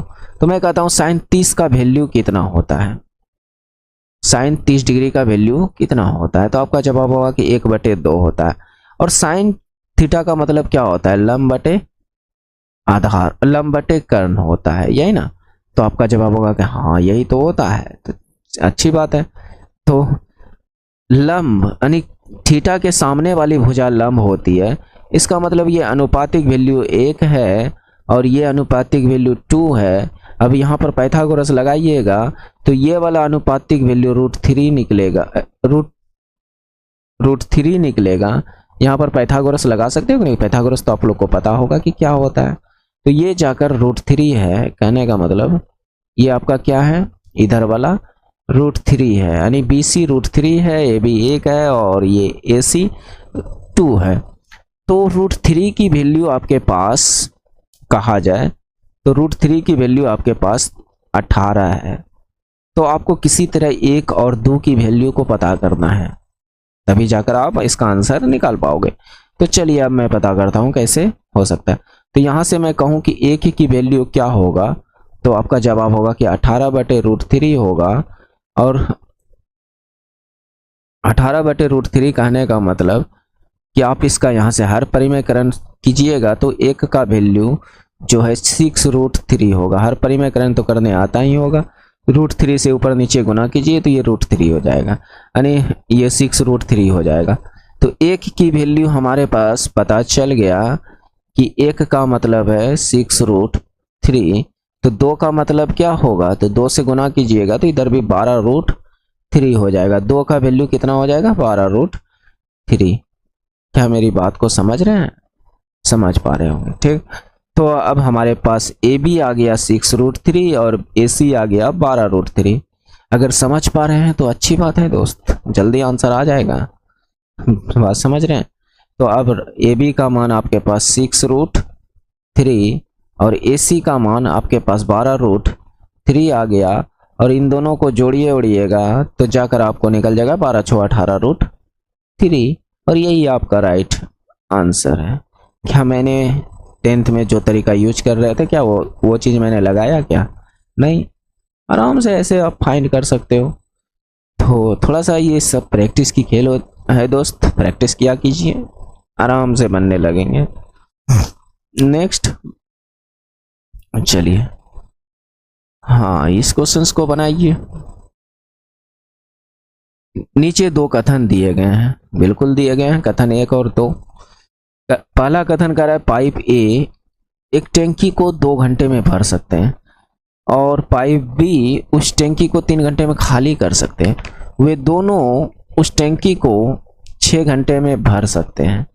तो क्या ये बात सही है, क्या ये कथन सत्य है क्या, या फिर जो ये कह रहा है वो कथन सत्य है।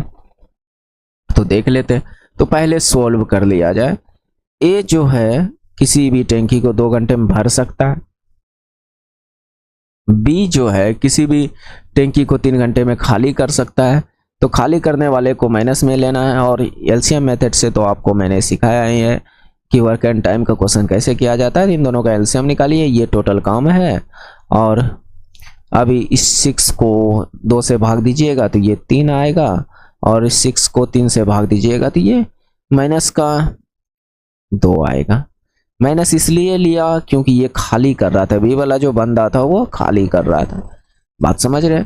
तो कहता है क्या इन दोनों को एक साथ खोल दिया जाए तो क्या 6 घंटे में भर जाएंगे। तो सॉल्व करते हैं। दोनों को एक साथ खोलना है, 6 काम करवाना है दोनों को एक साथ। तो ये 3 भरेंगे और ये 2 खाली करेंगे, तो घुमा फिरा के 6/1 आ गया। तो ये 6 घंटा बिल्कुल निकल गया, यानी 6 घंटा हम बिल्कुल भर सकते हैं। तो ये वाली बात तो सत्य हो गया, ये वाली बात सत्य। क्या दूसरे में वही डाटा है, 2 घंटा में भर सकता है और 3 घंटे में खाली कर सकता है। तो क्या ये 6 घंटे में खाली करेगा, नहीं, 6 घंटे में भर रहा है। अभी तो मैंने सिद्ध किया कि 6 घंटे में भर रहा है, तो यहाँ बोल रहा है खाली कर रहा है, तो ये गलत है। तो केवल कथन 1 सत्य है लेकिन कथन 2 असत्य है, तो ये वाला राइट होगा आंसर। उम्मीद करते हैं कि आप समझ पाए होंगे। नेक्स्ट चलिए बनाइए इस क्वेश्चन को, ठीक ठाक क्वेश्चन है और जरूर करने चाहिए, तो कीजिए इस क्वेश्चन को। तो क्या बोला जा रहा है यहाँ पर, √1 - cos theta upon 1 + cos theta into कुछ ही इस प्रकार डाटा दिया, और आर का वैल्यू पूछ रहा है आपसे कि आर की मान क्या होगी। तो चलिए निकालते हैं। तो आप इसको जैसे का तैसे रहने दीजिए। ये क्या है, 1 - cos थीटा प्लस यानी अपॉन 1 + cos थीटा इंटू, इसको आप चेंज करने का कोशिश कीजिए इसको। तो मैं कहीं अलग से चेंज करता हूँ। 1 कोसेक थीटा बराबर क्या, तो आपका जवाब होगा कि 1/sin थीटा। क्या आप इतना बराबर आप 1/sin थीटा लिखते हो कि नहीं, तो आपका जवाब होगा कि हाँ। यहाँ पर माइनस है, और इसके बराबर में आप क्या लिख सकते हो, कोट थीटा बराबर कोस थीटा बटे साइन थीटा लिख सकते हो। तो आपका जवाब होगा कि हाँ, इतना तो मैं लिख सकता हूँ। और इसको सोल्व किया जाए तो ये 1 - cos theta upon sine theta ये जाकर बन गया। तो रूट अंडर के अंदर 1 - cos theta upon sine theta, और ये वाली लाइन के नीचे वाला का हल मैंने नहीं किया है। तो ये प्लस में है, तो ये मान क्या हो जाएगा, प्लस में, यानी 1 + cos theta upon sine theta हो जाएंगे। क्या मेरी बात को समझ पा रहे हैं? और ये बटे में आपसे एक चीज पूछता हूँ दोस्त, आपने एक चीज पढ़ा होगा कि 5/6 है अपॉन 6/5 है, तो आप क्या करते हो? तो इसको सीधा करने के लिए आप ऊपर वाले को जैसे के तैसे लिखते हो 5/6, और नीचे वाले में जो नीचे है उसको आप ऊपर करते हो और जो ऊपर है उसको आप नीचे लिखते हो, है कि नहीं? तो इस तरह से करते हो कि नहीं? तो ये वाली जो डाटा आया ये बटे में है, इस वाले लाइन के नीचे है, इस वाले लाइन के नीचे है ना? तो ये साइन थीटा ऊपर चल जाएगा और 1 प्लस कोस थीटा नीचे आ जाएगा, है कि नहीं? बराबर में 1 minus R upon 1 plus R. क्या मेरी बात को समझ पा रहे हैं? समझ पा रहे होंगे। तो मैं इधर इसको मिटा देता हूं। अब आगे मेरी बात को ध्यान से समझिएगा, ठीक है? तो देखिए यहां से देखा जाए तो ये दोनों कट जाएंगे, गुना में है तो ऊपर भी 1 माइनस कोस थीटा और नीचे 1 प्लस कोस थीटा, और दोनों सेम टू सेम है तो इसका मतलब रूट से बाहर हो जाएगा 1 minus cos theta upon 1 plus cos theta. Simple सा इन पूरे को हल करने पर हमें सिर्फ इतना सा मिला। अगर इतना सा बात नहीं समझ पा रहे हैं तो आपके पास मैं एक थोड़ा सा एक चीज़ देता हूँ। आपके पास रूट ए गुना रूट ए है तो इसका आंसर आपका क्या होगा? ए। कैसे? क्योंकि दोनों के अंदर सेम चीज़ें हैं और इन दोनों को गुना करेंगे तो इसका रूट हट जाएगा, तो इसके भी अंदर दोनों के अंदर सेम चीज़ें रह गई, ये तो कट गया और इसके बाद ये दोनों सेम चीज़ें हैं। जो यहाँ है 1 माइनस कोस थीटा वही यहाँ पे है, यहाँ भी 1 प्लस कोस थीटा है, यहाँ भी 1 प्लस कोस थीटा, तो सेम चीज़ें हैं, तो इसलिए वह रूट हट गया और बराबर में इधर क्या बच गया आपके पास? 1 minus R upon 1 plus R. ठीक है, तो अब देखिए आपका आंसर अब आपके सामने में है, थोड़ा गौर कीजिए। आपसे आर की वैल्यू पूछा जा रहा है, अच्छा छोटी आर है, कोई बात नहीं, हम यहाँ पर बड़ी आर लिख लिए, आप छोटे आर मान लीजिएगा। तो आर की वैल्यू पूछा जा रहा है, तो यहाँ देखिए 1 माइनस कोस थीटा, यहाँ 1 माइनस आर है, यहाँ 1 प्लस कोस थीटा, यहाँ 1 प्लस आर है, तो दो यहाँ भी माइनस, यहाँ प्लस, यहाँ माइनस, यहाँ प्लस, तो एक एक दोनों में कॉमन है, तो इसका मतलब आर का वैल्यू ही कोस थीटा है। आर की वैल्यू ही क्या है? कोस थीटा, और ये कोस थीटा आपका राइट आंसर है। क्या मेरी बात को समझ पा रहे हैं? समझ पा रहे होंगे दोस्त। और हाँ, अगर हमारे चैनल पर आप पहली बार आए हैं तो चैनल को सब्सक्राइब कर लीजिए और लाइक करना होगा तो थोड़ा सा, अगर अभी तक में पसंद आ गई होगी तो लाइक कर दीजिए, अगर नहीं तो फिर थोड़ा रुकिए, पूरा देखिए, समझ में आए, दिल करे कि लाइक करना चाहिए तो कर दीजिएगा, और सब्सक्राइब करने का मन करे तो कर लीजिएगा, क्योंकि बाद में आप हमें ढूंढ भी नहीं पाओगे, क्योंकि मैं जल्दी क्या, हमें बोलने में ही नहीं बनता है चैनल का नाम। क्योंकि जब ये चैनल मैं क्रिएट कर रहा था तो ये चैनल 2014 का क्रिएट किया हुआ है, जब उस स्थिति में मैं भी कंपटीशन की दुनिया में मतलब हल्की फुल्की कदम रखा था। उस समय मैं, कहने का मतलब कि 9th या 10th में था, मैंने 10th, हाँ 10th में था, और 10th का एग्ज़ाम क्वालिफाई कर गया था, मतलब कि निकाल लिया था, पास हो गया था 10th आउट। और उसी समय इस चैनल को बस हंसी मजाक में बनाया गया था, हालांकि इस बाद में इसको मैंने चेंज कर दिया और उसी को मैं आगे बढ़ाया। वो भी कब से? ये 2024 से मैंने वीडियो बनाना शुरू किया।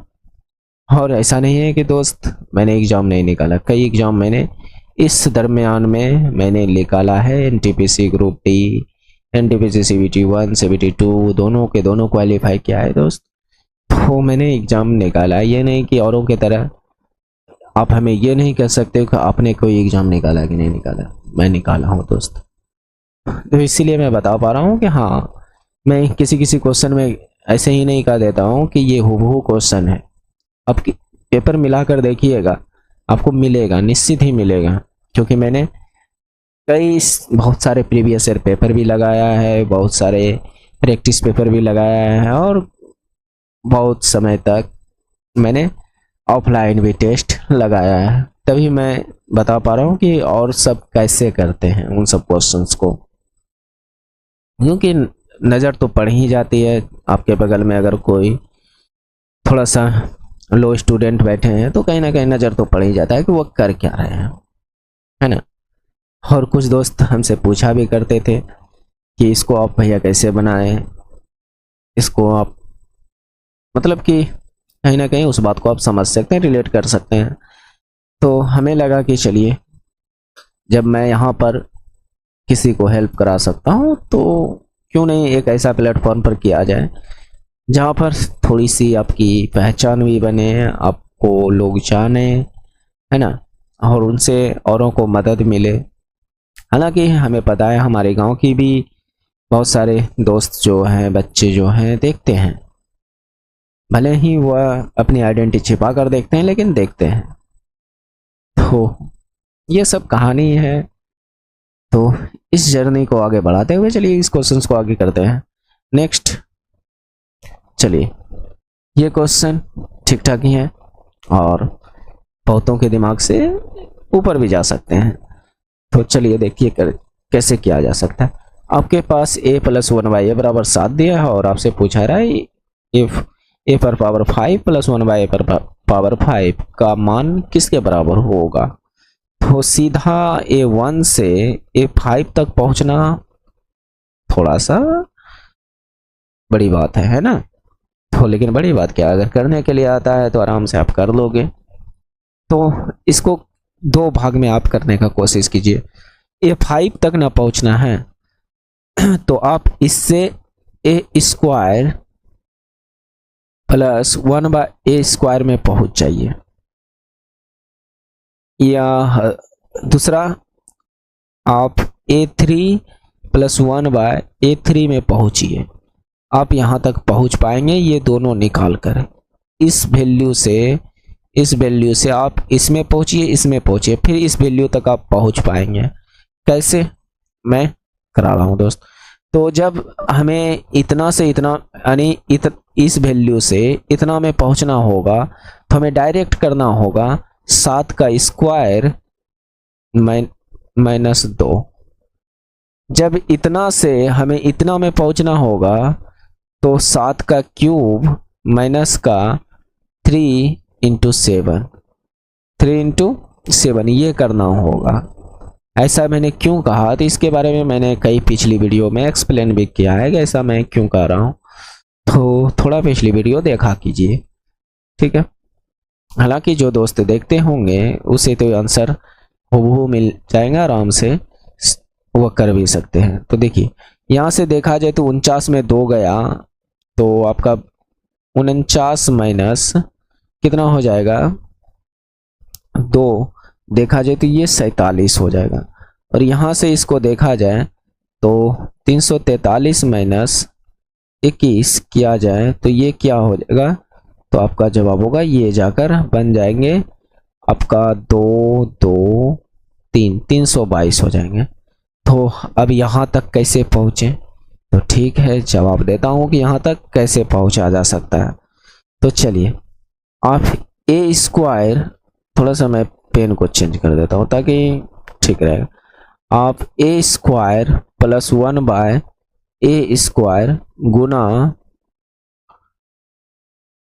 a³ माइनस 1/a³ करते हो तो आप जो है कहीं ना कहीं इसमें पहुंच सकते हो, यहाँ तक में आप पहुंच सकते हो। जब इसको आप गुना कीजिएगा तो ये जाकर बनेंगे इससे इसको गुना कीजिए तो क्या बनेगा a5, फिर चलिए मैं इधर, फिर इसको इससे गुना कीजिए तो क्या बनेगा 1/a, यहाँ प्लस लेना है माइनस कर दिया 1/a, फिर इससे आप इसको गुना कीजिए तो आपका a मिलेगा, फिर इससे आपको इससे गुना करना है तो ये जाकर फिर आपको 1/a5 मिलेगा, इतना मिलेगा। तो a5 इतना दूर तक आप पहुंच पाए तो आपका जवाब होगा कि हाँ पहुंच तो गए दोस्त, लेकिन अभी भी लोचा है। तो उस लोचे को अब दूर करते हैं, समझिएगा कैसे दूर होता है। तो इतना, तो आपका जवाब होगा कि हाँ इतना दूर तक हो गए।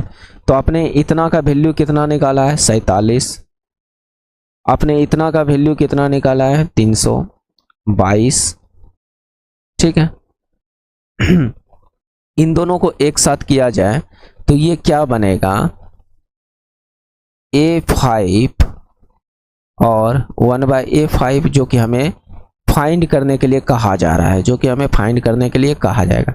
तो बाकी बात इधर बच क्या गया, A+1/A जो कि आपके पास 7 दिया गया है। A+1/A की वैल्यू 7, ध्यान से देखिए दिया गया है कि नहीं। तो आपका जवाब होगा कि हाँ, इसको आप सीधा करके लिखोगे तो A+1/A इतना वैल्यू को कह सकते हो कि नहीं। तो आपका जवाब होगा कि हाँ। तो इसका मतलब ये 7, बस इतना गुना कीजिए और 7 को घटाइए, आप अपने आंसर तक पहुंच सकते हैं। हालांकि मैं कैलकुलेटर का इस्तेमाल कर देता हूं, टाइम वेस्ट ना करते हुए आप खुद से कीजिएगा, जिससे कि आपकी स्पीड बढ़े। बात समझ रहे हैं। करने का तो मैं गुना अभी भी फास्ट कर सकता हूं, लेकिन कहीं ना कहीं कैलकुलेटर से कम ही, मतलब कि ज़्यादा ही टाइम लगेगा, तो इसलिए मैं कैलकुलेटर का इस्तेमाल कर रहा हूँ। 322 इतना हुआ माइनस का 7, तो ये जाकर 15,127 आ गया। इस 7 को इधर घटा दिया तो 15,127 आ गया। क्या, A5+1/A5 की वैल्यू, और जो कि हमसे पूछ रहा था इसी की वैल्यू, तो ये आ गया राइट आंसर। तो आप ऐसे ऐसे फाइंड कर सकते हो। नेक्स्ट, चलिए ये भी क्वेश्चन ठीक ठाक है, कीजिए। तो चलिए देखा जाए इसमें क्या किया है। फिलहाल आप कोशिश कीजिए बनाने का, उम्मीद करते आपने कोशिश किया होगा। तो चलिए, ये है 3 × 27 पर पावर इतना। तो मैं कह सकता हूँ 3 गुना 27 को मैं लिख सकता हूँ 3 पर पावर 3, और इस पर पावर है n+1। क्या इस 27 को हम 3 पर पावर 3 नहीं लिख सकते हैं? तो आपका जवाब होगा कि हाँ, लिख तो सकते हैं।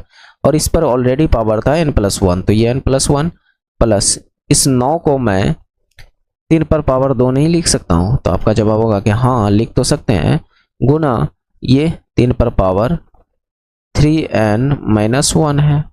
तो आपका जवाब होगा कि हाँ, ये बात सही है। ठीक है, 8 को रहने देते हैं।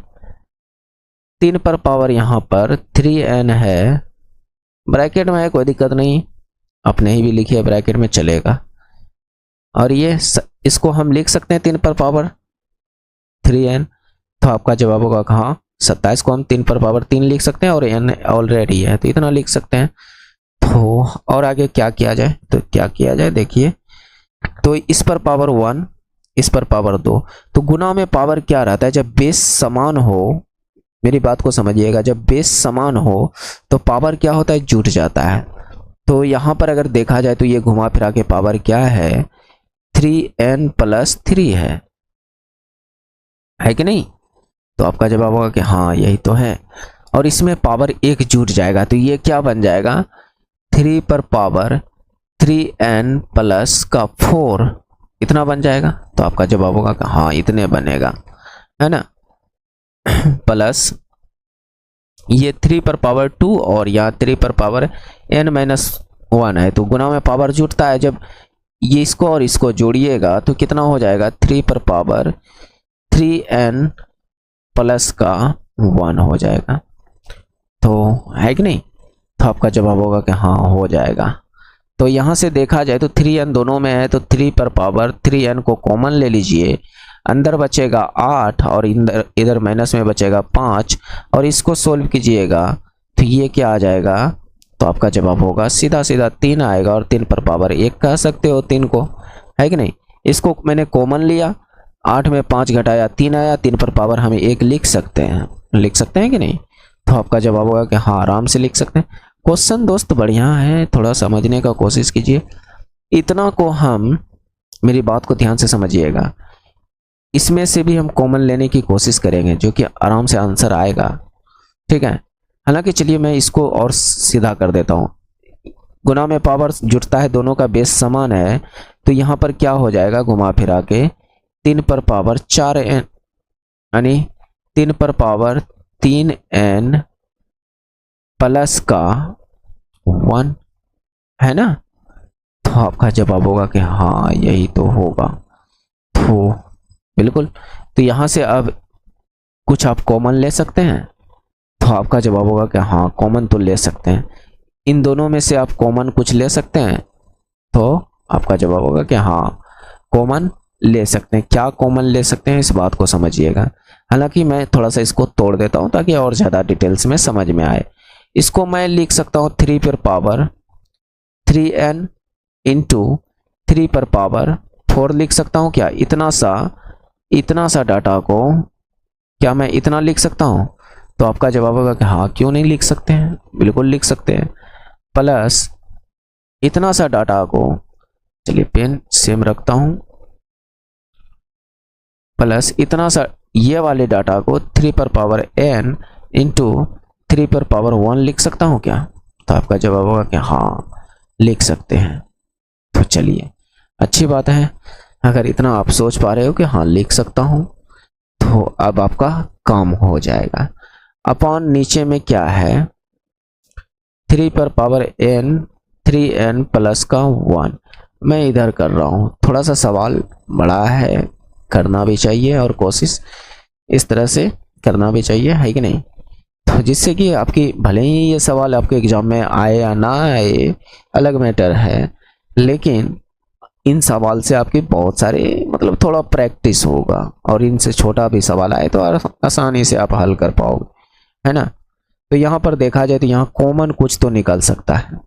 तो देखा जाए तो कॉमन क्या निकलेगा, 3 पर पावर 3n और यहाँ से 3 पर पावर 1 कॉमन निकल सकता है। तो अंदर में क्या बचा, तो आपका जवाब होगा अंदर में बचा यहाँ पर, यहाँ से 3 पर पावर 1 निकला है तो 3 पर पावर 3 बचेगा। यहाँ पर से 3 पर पावर 1 निकल गया तो यहाँ पर 1 बचेगा सीधा। 3 पर पावर 1 निकलिए गया तो 1 है ना बचा। तो नीचे में देखा जाए तो नीचे में क्या है, 3 पर पावर 1 3n और नीचे में प्लस का 1। अगर गौर से देखा जाए तो ये दोनों बात सेम है, इतना सा बात सेम है। कैसे? आप इसको भी उसी तरह लिख सकते हैं या इसको भी इसी तरह लिख सकते हैं। कैसे, मेरी बात को समझिएगा, ठीक है? अब इतना को कैसे ये लिख सकते हो, तो 3 पर पावर 3n इंटू 3 पर पावर 1, ये इसको आप लिख सकते हो, इस चीज को आप इतना लिख सकते हो, ठीक है? तो बस यहाँ पर कहने का मतलब ये भी सेम चीज है। इतना को आप सोल्व करोगे तो 3 पर पावर n इंटू 3 पर पावर 1 और ये दोनों गुना में है, कट गया तो आपके पास बचा 3 पर पावर 3 प्लस 1। तो 3 पर पावर 3 है तो ये 27 प्लस 1, ये 28 आपका राइट आंसर हो जाएगा। मैं हाइस कोशिश कर रहा हूँ कि टोटल का क्वेश्चन कंप्लीट कर दूँ, नहीं तो फिर किसी और सीरीज में ले लेंगे। हालांकि अब जो है इस सीरीज का वीडियो नहीं आएगा, लेकिन आरआरबी से रिलेटेड वीडियो आती रहेगी। आप लोग बने रहे हैं और धैर्यपूर्वक हमारे साथ जुड़े रहे हैं, कहीं ना कहीं आपको बेनिफिट मिलेगा, चाहे आप रेलवे का कोई सा भी एग्जाम दे रहे हो। नेक्स्ट दोस्त, मैं उन सब टाइप के क्वेश्चंस को बता रहा हूं दोस्त जो कि आपको कहीं ना कहीं परचेस किया हुआ, जो कहने का मतलब जो कोर्स में आपको पढ़ाया जाता है, जो टाइप आपको कोर्स में नहीं देगा सॉल्व कराने का जो तरीका, मैं वो तरीका आपको यहाँ दे दूंगा। आपको परचेस करने की ज़रूरत नहीं पड़ेगी, बात समझ रहे हैं? आपको जो है कोर्स लेने की ज़रूरत नहीं पड़ेगी अगर आप हमारे वीडियो से मतलब कि बनाने का कोशिश करते हैं। तो उनके पर जो भी कोर्स के क्वेश्चन होंगे, हो सकता है किसी से पीडीएफ ले लीजिएगा। बहुत सारे कुछ ना कोई ना कोई दोस्त तो लिए होंगे कोर्स, क्योंकि मैं देखा हूँ दोस्त, हमारे बगल के एक भाई है, उसने शायद किसी का कोर्स लिया हुआ है, उसका मैंने पीडीएफ देखा, नाम मात्र का क्वेश्चन करा रहे हैं और क्वेश्चन भी ऐसा जो कि बहुत कम समय में हो जाए। तो क्वेश्चन की क्वालिटी नहीं है, भले ही वो पैसा देकर परचेस किया है। तो अब कहना है क्या, तो जिसको जो इच्छा है वो करे, लेकिन मैं तो कहूँगा कि आपको यहाँ पर वेस्ट चीज दिया जा रहा है, आप कोशिश कीजिए कि उन चीजों को एडेप्ट करें। नेक्स्ट देखिए, एक समलंब चतुर्भुज के मैदान का क्षेत्रफल 1785 वर्ग फीट है। दो समांतर भुजाओं के बीच की दूरी 35 फीट है। तो समांतर भुजाओं में से एक की लंबाई 42 फीट है, दूसरी समांतर भुजाओं की लंबाई कितनी होगी? तो समलंब चतुर्भुज आपको पता होनी चाहिए कि किस तरह का बनता है ना। तो कुछ इस प्रकार से आपने देखा होगा कि ये समलंब चतुर्भुज होगा। हालांकि मेरा बराबर नहीं बना, बराबर बनाइएगा, इसलिए मैं कोशिश करता हूं बराबर बनाने का। एक ये फिर भी टेढ़े हो गया। चलिए इस तरह से समलंब, और यहां से इसके बीच की दूरी कुछ इस प्रकार से दिया हुआ है। ये फिगर आप कह सकते हो कि समलंब चतुर्भुज का है। तो समांतर भुजा कहने का मतलब ये भुजा और ये भुजा, मेरी बात को समझिए, ये भुजा और ये भुजा दोनों समांतर है, यानी इनकी दोनों बीच की दूरी, जो दूरी यहाँ पर है जितना दूरी वही दूरी यहाँ पर भी है, इसलिए इसको समांतर भुजाएं बोली जा रही है। ठीक है, तो बीच की दूरी 35 फीट दिया है, यानी ये दूरी जो है 35 फीट है, और इन दोनों में से कोई एक जो है वह 42 फीट की लंबाई है। तो मान लेते हैं किसी को भी आप मान लीजिए कि ये वाला ही 42 है। अगर बड़ा निकलेगा तो मानेंगे कि ये वाला था, और छोटा निकलेगा तो मान लेंगे कि ये वाला था, वो आप पर डिपेंड करता है। तो दूसरी समांतर भुजाएं की लंबाई पूछा जा रहा है और इसका क्षेत्रफल हमारे पास इतना दे दिया है। तो समलंब चतुर्भुज का क्षेत्रफल, चतुर्भुज का सिंपल सा आपको एक क्षेत्रफल पता होगा कि चतुर्भुज का जो क्षेत्रफल होता है, का क्षेत्रफल जो होता है हाफ बी, और यानी हाफ समांतर भुजाओं का योग, इतना लिखना है। समांतर भुजाओं का योग इंटू ऊंचाई। ये बात आपको पता होनी चाहिए कि ये इसका क्षेत्रफल होता है। तो इतना आपको पता चल गया कि इतना होता है। तो मैं इसको मिटा रहा हूं ताकि जगह क्लीन रहे। ठीक है, तो आप लगाइए, आपके पास क्षेत्रफल इतना दिया हुआ है 1785, हाफ समांतर भुजाओं का योग। तो एक भुजा हमें पता है, दूसरे भुजा हमें नहीं पता है, तो मान लेते हैं इसको x है, दूसरा भुजा x है। तो 42 प्लस x इंटू ऊंचाई, यानी ऊंचाई कहने का मतलब कि उन दोनों के बीच की दूरी कितनी है? 35 फीट गुना 35। इसको सोल्व कीजिए, जो भी x का मान होगा वो आपका राइट आंसर हो जाएगा, है ना। तो देखिए सोल्व करके, तो यहाँ से इसको किया जाए सोल्व, तो 17 चलिए 5 दूनी 10, 8 दूनी 16, 1 17, 7 दूनी 14, 1 15, 2 1 2 1 3, 35 70, 35 70 बराबर 42 प्लस x इंटू 35। क्या 35 से इसको आप कटा सकते हो? तो आपका जवाब होगा कि हाँ कट तो सकता है। देखते हैं क्यों किया है, 35 भी है और 70 भी है। तो 35 से 35, 35 दूनी 70, यानी 102 बार में कट गया। तो आपके पास बचा क्या? x प्लस 42 और इधर 102 घटा दीजिए, तो x बराबर निकल जाएगा 0, 10 में 4 गया 6, 60। तो ये 60 फीट दूसरी भुजा निकल गई। क्या मेरी बात को समझ रहे? तो ये इसका राइट आंसर हो जाएगा।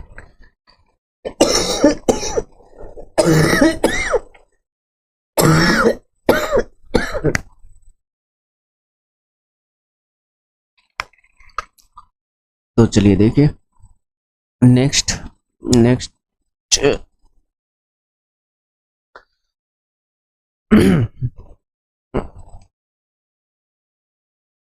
कुछ आंकड़े दिए गए हैं, उसका माध्यक ज्ञात करना है। तो अब माध्यक दो टाइप के होते हैं, एक विषम संख्या के लिए होते हैं, एक सम संख्या के लिए होते हैं। तो पहले यहाँ पर हम गिन लेंगे कि कितना नंबर है, 1 2 3 4 5 6 7। तो विषम संख्या है क्या है? विषम संख्या। और विषम संख्या के लिए जो माध्यक निकाला जाता है, डायरेक्ट माध्यक बराबर जो होता है n/2, क्या होता है n+1/2, ये होता है डायरेक्ट। यानी n अब क्या है, जो मैंने इसमें नंबर गिना, कई गो नंबर था, तो 7 गो था, यानी 7 + 1/2, मतलब कि 8/2 कहा जाए तो 4वां पद कब, क्रम से सजाने के बाद, कब, क्रम से सजाने के बाद। तो क्रम से सजाते हैं, तो कहने का मतलब सबसे छोटा पहले लेना है। सबसे छोटा नंबर कौन सा है, आप इसको क्रम से सजाइए। तो सबसे छोटा नंबर है 40, उससे थोड़ा सा बड़ा देखा जाए तो 50, उससे थोड़ा सा बड़ा देखा जाए तो 60, उससे थोड़ा सा बड़ा देखा जाए तो 68, उससे थोड़ा सा बड़ा देखा जाए तो 94, उससे थोड़ा सा बड़ा 94, उससे थोड़ा सा बड़ा 98, उससे थोड़ा सा बड़ा 99। ये मैंने क्रम में सजा दिया, असेंडिंग सीरीज में इसे सजा दिया, यानी बढ़ते क्रम में इसको सजा दिया। हालांकि कुछ स्मार्ट स्टूडेंट होंगे जो कि पूरा नहीं सजाएंगे और आंसर भी ला देंगे, और सजाएंगे भी नहीं फिर भी आंसर ला देंगे। तो वो कैसे, मैं इस बात को समझाता हूँ। तो यहाँ से गिनना है चौथा पद, यानी 4वां पद, पहला, दूसरा, तीसरा, चौथा, यानी 68। इसका राइट आंसर हो गया 68। पहले माध्यक के लिए ये चीज लिखना है, ये चीज करना है, उसके बाद जो भी यहाँ वैल्यू आएगा उतना पद गिन लेना है, तो ये इनका माध्यक होगा, हो जाएगा। सम संख्या के लिए भी माध्यक होता है, तो सम संख्या के लिए अगर माध्यक पूछा जाए सम संख्या के लिए, तो सम संख्या के लिए जो माध्यक होता है आपका n/2 वां पद प्लस n/2 वां प्लस 1 वां पद अपॉन 2 वां पद, यानी इतना लगाना है, तब जाकर आपको वो वाला आंसर मिल जाएगा। यहाँ पर मान है इतना, इसको लगाइएगा तब जाकर आपको सम संख्या के लिए आंसर मिलेगा। तो उम्मीद करते हैं कि इस क्वेश्चन को समझ पाए होंगे। हाँ, और स्मार्ट स्टूडेंट इसे कैसे कर सकते थे, तो स्मार्ट स्टूडेंट जो होंगे वो ऐसे किए होंगे कि जैसे ही वह देखा कि 7 को पद है, तो 7 में 1 जोड़ेंगे 8 होगा, 8 को 2 से भागा देंगे, तो चौथा पद हमें ढूंढना है। और चौथा पद वह डायरेक्ट देखेंगे, पहला पे 40 आएगा, दूसरा पे 50 आएगा, तीसरा पे 60 आएगा, इससे थोड़ा सा जो बड़ा होगा 68, वही 68 मार्कर निकल जाएंगे, ये राइट आंसर हो जाएगा। उसको सेकेंडों नहीं लगेगा, मतलब सेकेंड तो लग ही जाएगा, मतलब ज़्यादा टाइम नहीं लगेगा, ये कहने का मतलब। तो वो आराम से कर सकते हैं। तो नेक्स्ट चलिए देखते हैं। चलिए, ये भी सीटिंग अरेंजमेंट का ठीक ठाक क्वेश्चन है, और यहाँ से लगभग 10 क्वेश्चन है। सॉरी दोस्त, नहीं करा पाऊंगा आज, क्योंकि अब गला में कुटकुटी भी ज़्यादा हो गया, यानी खराश भी ज़्यादा होने लगी, जिसके वजह से प्रॉब्लम हो सकती है और आगे बढ़ सकती है।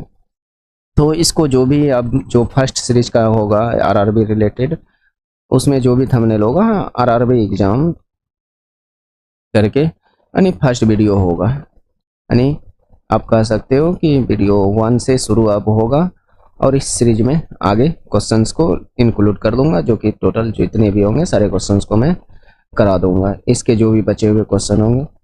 बाकी बाद आपको अगर पीडीएफ चाहिए तो 1 मिनट, आपको मैं पीडीएफ के लिए जगह बता देता हूँ कहाँ मिलेगा।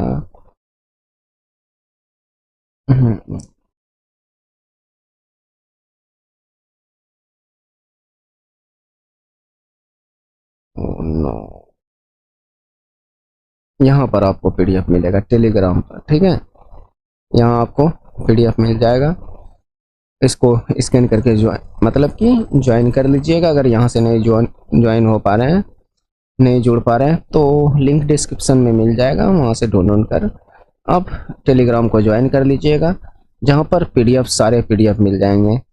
जो ये 70 वीडियो तक का। हालांकि पीडीएफ में देखिए 2 टाइप का पीडीएफ मिलेगा। जैसे कहने का मतलब कि आपका ये मॉक टेस्ट अगर 43 है तो वहाँ पर लिखा रहेगा पीडीएफ में PP43, और उसका अगर सॉल्यूशन वाला पीडीएफ देखना है तो उसमें लिखा रहेगा PP43S, इस तरह से लिखा मिलेगा। इसका मतलब समझ जाइएगा कि 43 वीडियो का जो सॉल्यूशन वाला पीडीएफ है वो ये है। हालांकि दोनों पीडीएफ डालूंगा एक साथ, सभी पीडीएफ को डाल दूंगा यानी इस वीडियो के बाद। तो एक बार चेकआउट कर लीजिएगा जहाँ पर सारे पीडीएफ आपको मिल जाएंगे। तो हालांकि वहाँ पर अभी तक लगभग 35-36 वीडियो का पीडीएफ दे दिया हूँ। तो इतना दूर तक रहने के लिए, हमारे साथ जुड़ने के लिए आप सभी को तहे दिल से धन्यवाद दोस्त। और अगर हमारी वीडियो पसंद आ रही है तो सब्सक्राइब कर लीजिए, आगे भी मिलते रहेंगे। और हमारी थोड़ी सी हौसला बढ़ाने के लिए लाइक शेयर सब्सक्राइब कर दीजिएगा, जो कि कहीं ना कहीं हमारे भी, अगर आप लाइक शेयर सब्सक्राइब करते तो हमें भी लगता है कि नहीं, जो मैं आप लोगों के लिए वीडियो बना रहा हूँ कहीं ना कहीं उससे आप लोगों को फ़ायदा हो रहा है, तो थोड़ा सा खुशी मिलता है कि हाँ चलिए आप लाइक शेयर कर रहे हो तो अच्छा लगता है। तो कोशिश कीजिएगा दोस्त, किसी स्टडी ग्रुप में या किसी भाई बंधु जो भी है उसके पास शेयर करने का कोशिश कीजिएगा, जिससे कि और भी साथी हमारे साथ जुड़ सके और इस मतलब कि इस सीरीज को आगे और भी मैं बढ़ा सकूं। इस सीरीज में नहीं, और भी अब जो है केवल प्रैक्टिस के लिए आपके पास वीडियो मिलते रहेंगे। तो आप लोग हालांकि ये भी बता सकते हो कि आप लोगों को किसी टॉपिक से वीडियो चाहिए तो वो भी बता सकते हो। अगर वो टॉपिक हमारे लिए हम यानी कराने में, कहने का मतलब कि मैं उस टॉपिक को अगर अच्छे से करा सकता हूँ तो मैं ज़रूर कराने का कोशिश करूँगा। बशर्ते आपको बताना पड़ेगा दोस्त कि हमें इस टॉपिक से प्रॉब्लम है, इस टॉपिक को समझना है, सीखना है। तो कमेंट कीजिएगा, ज़रूर मैं कराने का कोशिश करूँगा। तो उम्मीद करते हैं कि आप इतना कुछ मतलब कि कर सकते हो और अपना कीमती फीडबैक कमेंट बॉक्स में दे सकते हो कि ये वीडियो आपको, ये सेशन कैसा लगा। अगर अच्छी लगी तो इन सब चीज़ को मतलब कर सकते हो। अर्धनग्न फकीर को फॉलो करने से बेहतर है कि कहीं अच्छी जगह को फॉलो कीजिए, बहुत कुछ मिलेगा। बात समझ रहे हैं? अर्धनग्न फकीर करने का मतलब यहाँ मेरा वो नहीं है कि महात्मा गांधी नहीं।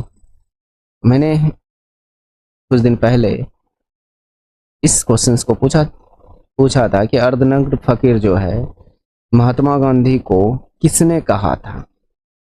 तो बहुत सारे दोस्त ने आंसर दिया था और कुछ दोस्त ने आंसर गलती भी दिया था। मैं फिर से वही क्वेश्चन पूछ रहा हूँ, देखता हूँ कि फिर से कितने लोग सही आंसर दे सकते हैं। चाहे आप गूगल कीजिए, जो भी कीजिए आप बताइएगा ज़रूर, और अपना कीमती राय जो है कमेंट बॉक्स में ज़रूर दीजिएगा। तो वहाँ के बाद रहने देते हैं, मिलते हैं नेक्स्ट वीडियो में। Thanks for watching. जय हिंद, जय भारत।